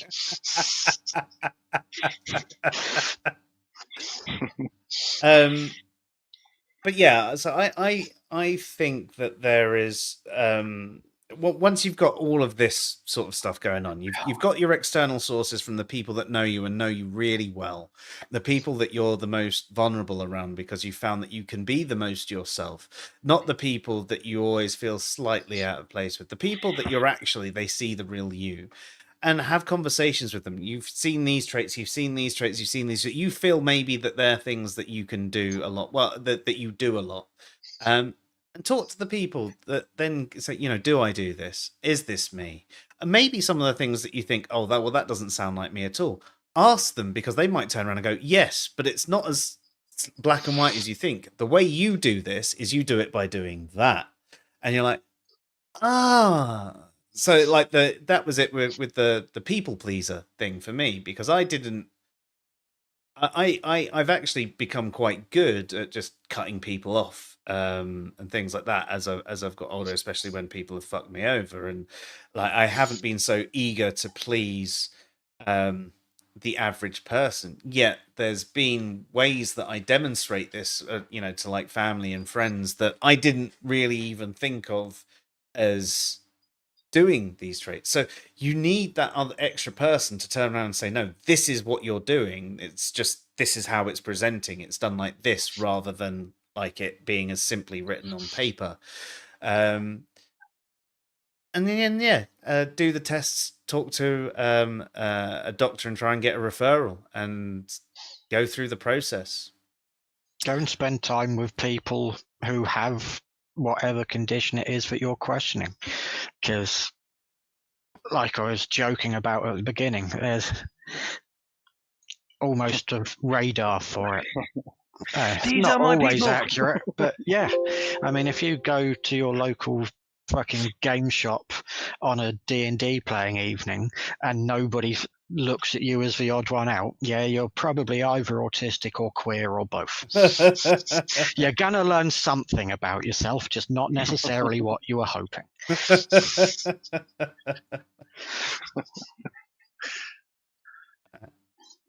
See, me, I'm just collecting all of it so that Answers in Reason can fit the diversity quota by just having me on.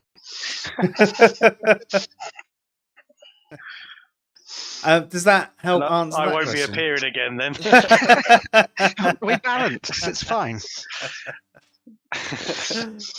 But yeah, I mean, hopefully that answers the question. Hopefully it wasn't too much detail as well. I don't know how much of the stream that you got, so I was trying to cover the whole stream in under 5 minutes. I hope I managed under 5 minutes. I probably went on for about 15, knowing me though. And that's another trait that you can find. If you find it almost impossible to tell a story to get from A to B without taking a million different stops on the way, that's one way. But yeah. So your question back to that is, I will say that I'm not different because I've started to copy from like how they live, speak, and behave. Would I be called different or not? I mean, it depends what you mean by different. What you're saying there is it sounds like you're mirroring behaviors from other people to try and fit in. And that fits into what we were talking about earlier, which is like a form of masking. Basically, you realize that you don't fit in. I mean, this is all an assumption from one bit of text, so I could be way off the mark here, and I am not a professional. I'm just The to subtext there qualify is this. Joe's calling you a freak. Come on, Dr. Joe. But so it sounds like you're saying that you have to change your behaviors to mirror other people's to fit in, rather than just be yourself. For whatever reason that is.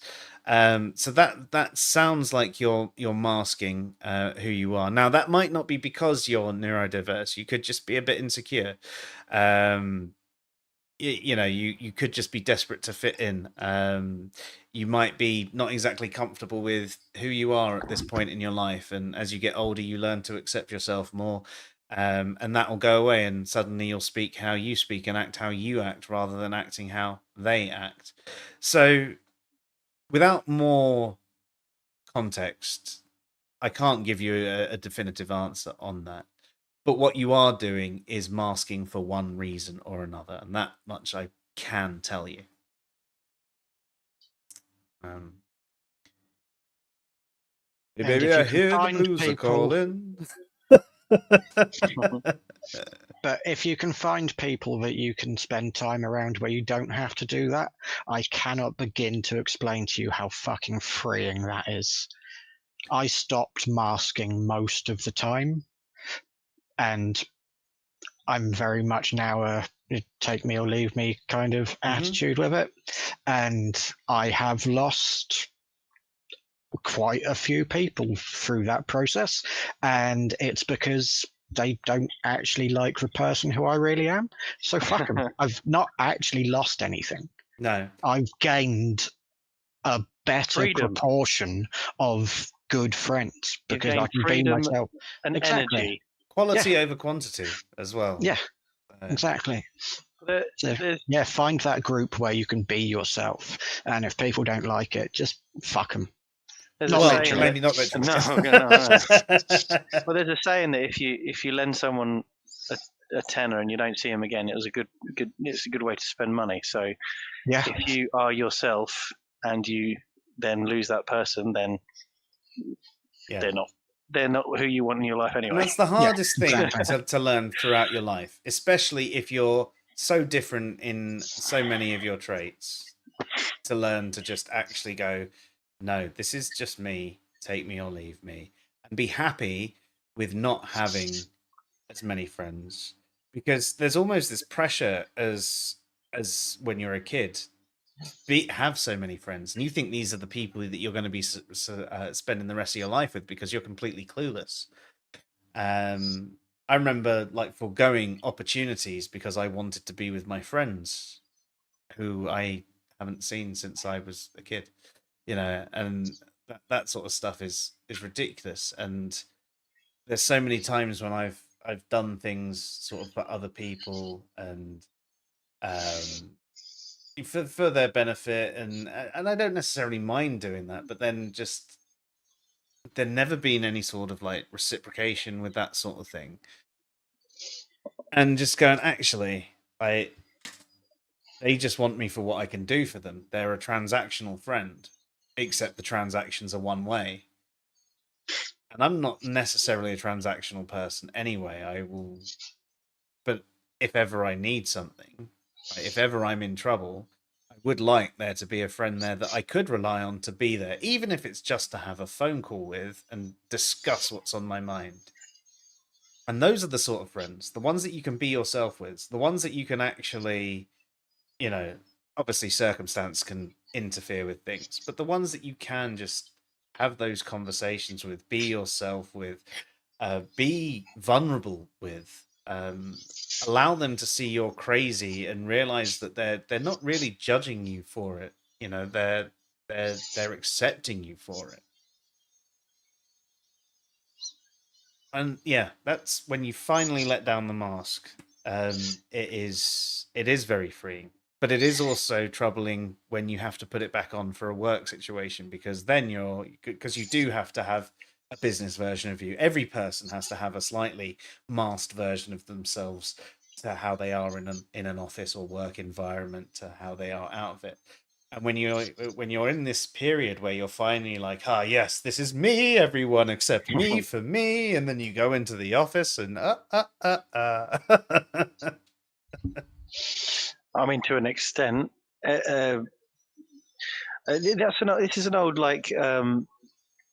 psychology thing, that no one really knows the real you apart from, I suppose, you, because the person that you are with your friends or certain people in your friendship group could be different, is different to the person you are to, say, like your parents or family members or a sister or a brother. And it's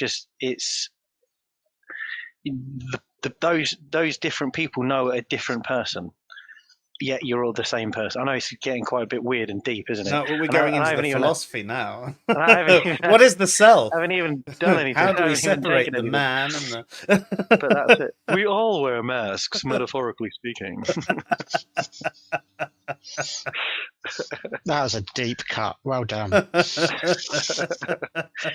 And finished off with a mask reference. Yeah.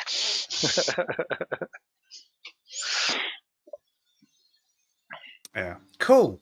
Well, I think we've covered a lot of content, and if there's no more questions coming from the audience for tonight, I think it's about time we consider wrapping up things.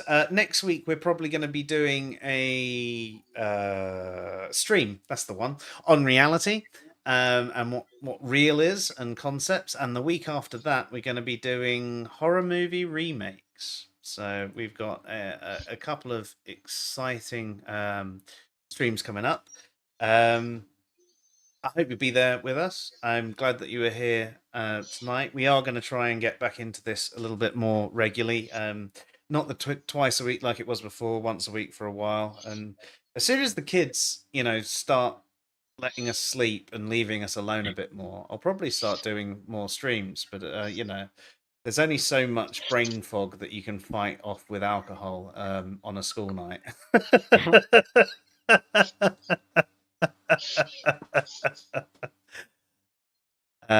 Really? Yes, really. You want to share something? What do you want to share, Disciple One?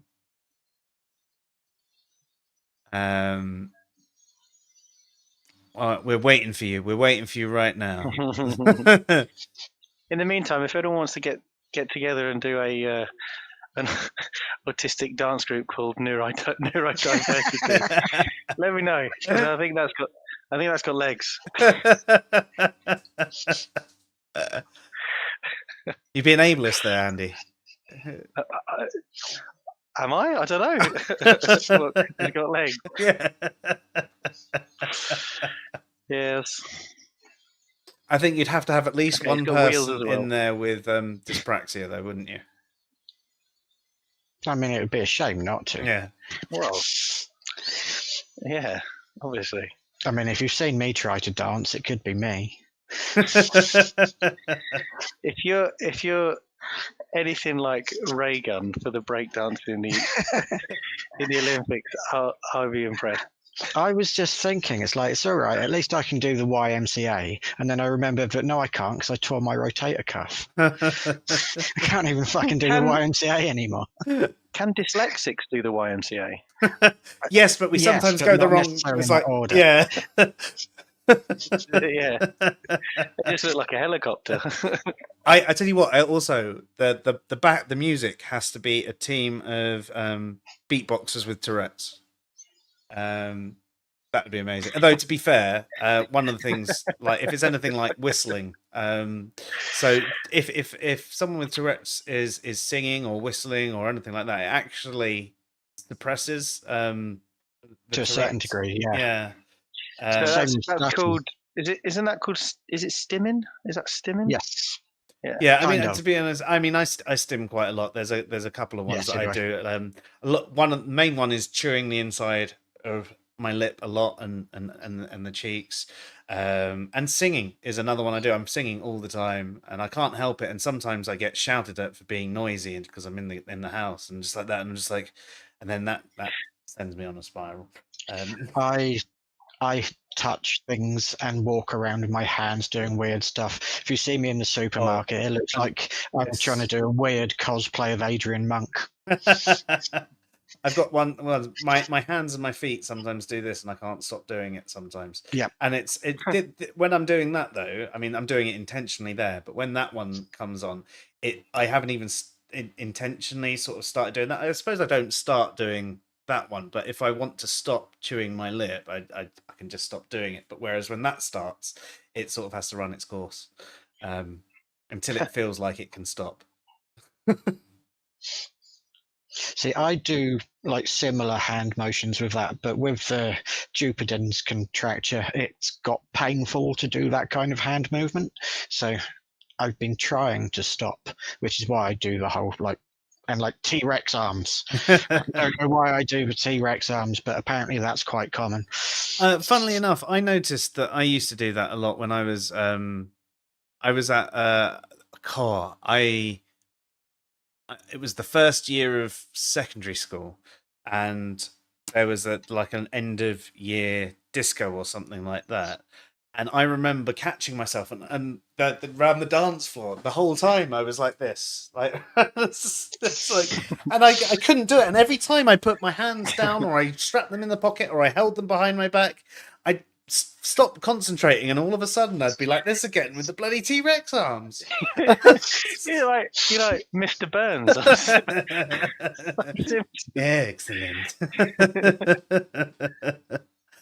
Disciple one, I don't know if you're still trying to type out what you wanted to share, but it's about time we signed off. So maybe you can leave a comment on the video, and we will get back to you.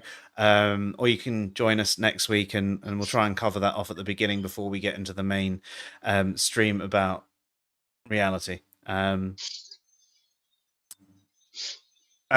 So lastly, I guess I need to just say thank you both, Andy and Kristen. Oh, there you go. Can a person be OCD but quite opposite? Yes. Yeah. Yeah.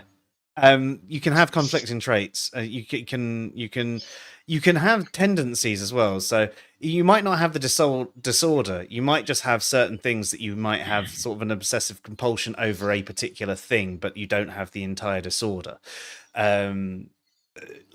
Like we were talking earlier about how that I've got routines of the way that they help me cope. They're coping strategies that help me function as a normal human. And I have to have them that way. And so I sort of have an obsessive compulsion about how they have to be done. And then if they're not done that way, I'm out the window, sort of thing. But I do not have an obsessive compulsive disorder. And actually, there are plenty of ways you look at me and the state of my house and everything like that. You say, yes, you're definitely not OCD, for example.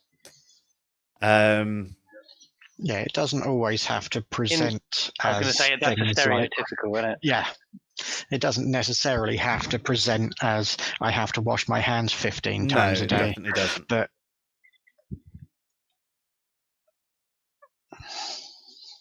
what? Yeah, there's again, that's like a you can go into the realms of the misconceptions as well with it. But generally, if someone's got the disorder, it's something that's actually affecting their life pretty much constantly with certain things, and that's why it becomes, it sort of is called a disorder, because you're not able to function as well in typical it's become situations. so pathological that it's directly negatively affecting your day-to-day life. Exactly. Yeah, and if you really like to organize the boxes of fireworks, that's cool. I mean, that sounds like a little that sounds like a neurodiverse feature, but it might not be a neurodiverse one as well. Like there's certain things that you can just suddenly find like really calming, really satisfying, and just the process of doing it can sort of set you to right, and that you found something like that can possibly give you some of that peace, maybe. It's I'm assuming you get that from it. You say you like to organize it, which makes me think that you're getting something out of it, which makes you feel organizing better. Stuff is fun. Like, very quickly before we go off, story from when I used to work for Ducati, and going back to your thing, Joe, about specific instructions of like put that outside and not knowing what to do. We had a shipping container outside which was full of bikes, and my boss said, go and organize the bikes in the shipping container. And I spent the entire afternoon taking them all out and putting them back in year and make order. And what he meant was make it so they're all straight. Do you know what? And I fucking loved it. There are times when I've gone round a friend's house and have been a bit drunk or otherwise inebriated, and I've seen their DVD collection, and I've had this compulsion to organise their entire DVD collection into alphabetical. How do you organise it? Alphabetical. Order. Yeah, okay, it was tempting to do it by genre and alphabet as well. What happens if you've got two films that are, one's a sequel of the other, but they don't fit into alphabetical order? So I get really irritated. I get really irritated. So, and like, if you think of all the James Bond films, like, what do you do? Well, hopefully you've got a box set, and you just put the box set. So, if you've got individual DVDs of all of James Bonds, well, then you're an idiot. Would you put them in chronological order, though? No, they'd all come under James Bond. So, which order would you put them in then? Oh, yeah. So in an alphabetized system, how would you put them? They'd go first because it's 007 James Bond. It's a 0. It's not a J or a B. Which film would you put first? I'd do them chronologically. Yeah, it would have to be. Agreed. Yeah. There's no other way you could do it. What about Star Wars? Well, and also, sorry, by chronologically, if there was a prequel that came out, that would possibly have to go in there. Because, for example, Cube Zero, I would put before Cube. Even though it came out afterwards. Yeah. Yeah. So that answers your Star Wars question. Star Wars. So yes. you'd put them in. Yeah, 1, 2, 3, 4. Yeah. 5, 6, There'd be 7, an 8, episode 9. order. Yeah. Not quite, but yes. Well, it is 1 to 9, though, isn't it? And then there's but there's also Rogue One. Yeah, they go in there. Yeah, there's films that slot in between the trilogies, isn't there? Yeah. So, I love how we've been trying to finish for like 20 minutes. Where would you put Casino Royale then? Because Casino Royale is when James Bond started, or is it a reboot? It's a reboot. A reboot, so it's not technically the same. Okay, interesting. Yeah, because I mean, then what would you do with sort of the Star Treks? Because you've then got the different the different universe Star Treks from the new series as well. And then you've got the You'd have to have the original ones, and then you'd have the reboot ones. But then you've also got the non-Eon James Bond films like Diamonds Are Forever and the original Casino Royale. Where'd you put them? In the bin. Fair enough. Yeah, good answer. Probably good answer. Although to be fair, in not Diamonds Are Forever, Never Say Never. Not Diamonds. I said Diamonds Are Forever. Never Say Never. That had that had Rowan Atkinson in it, which I thought was quite funny. Oh dear. I know, right? Pre-Johnny English. Oh yeah, it was very. It was what 1983, I think that one was. So it was very early in his. I think it was even before not 9 o'clock news days. So yeah, he was very young, or it was about that time, I think. I mean, I might be off with the years, but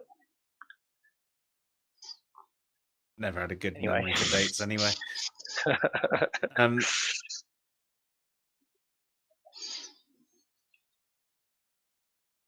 Yeah, I think with the fireworks and everything like that, I'd love to have a chat with you about them in the future. But I think that it's one for another time for us. It's 1:45, and I've really enjoyed tonight's stream. It's been fun. Yeah, it has. It's been really, really good. So thank you both for joining us, and thank you to everybody who has joined us tonight as well. It's been a thoroughly enjoyable stream. Thank you for being there. Thank you for listening to us. I know usually we're a bit more interactive with the chat as we go through, but there was a lot of content that we wanted to get in a short space of time, and it wasn't really a short space of time, and we didn't get through all of the content that we wanted to. and we started late as well. Yeah, well, yeah. Fucking H264.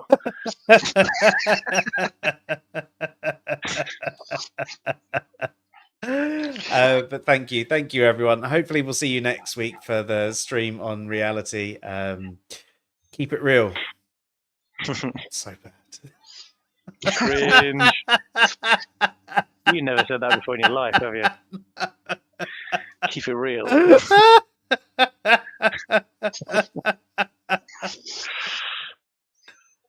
I don't know. I apologize. I don't. Yeah, I'm sorry. I hope that doesn't lose you as a future viewer. To be fair, if they're listening now after previous episodes, then yeah, your lifers. We love you. Yeah, I don't think they're going to quit now. Part of the ship, part of the crew. Until he heard you say, "Keep it real." That's where I draw the line. Fuck this shit. Off. Yeah. Next fucking stream, you're going to sign off with, and we'll see you on the flip side. I can't wait till we're back on air.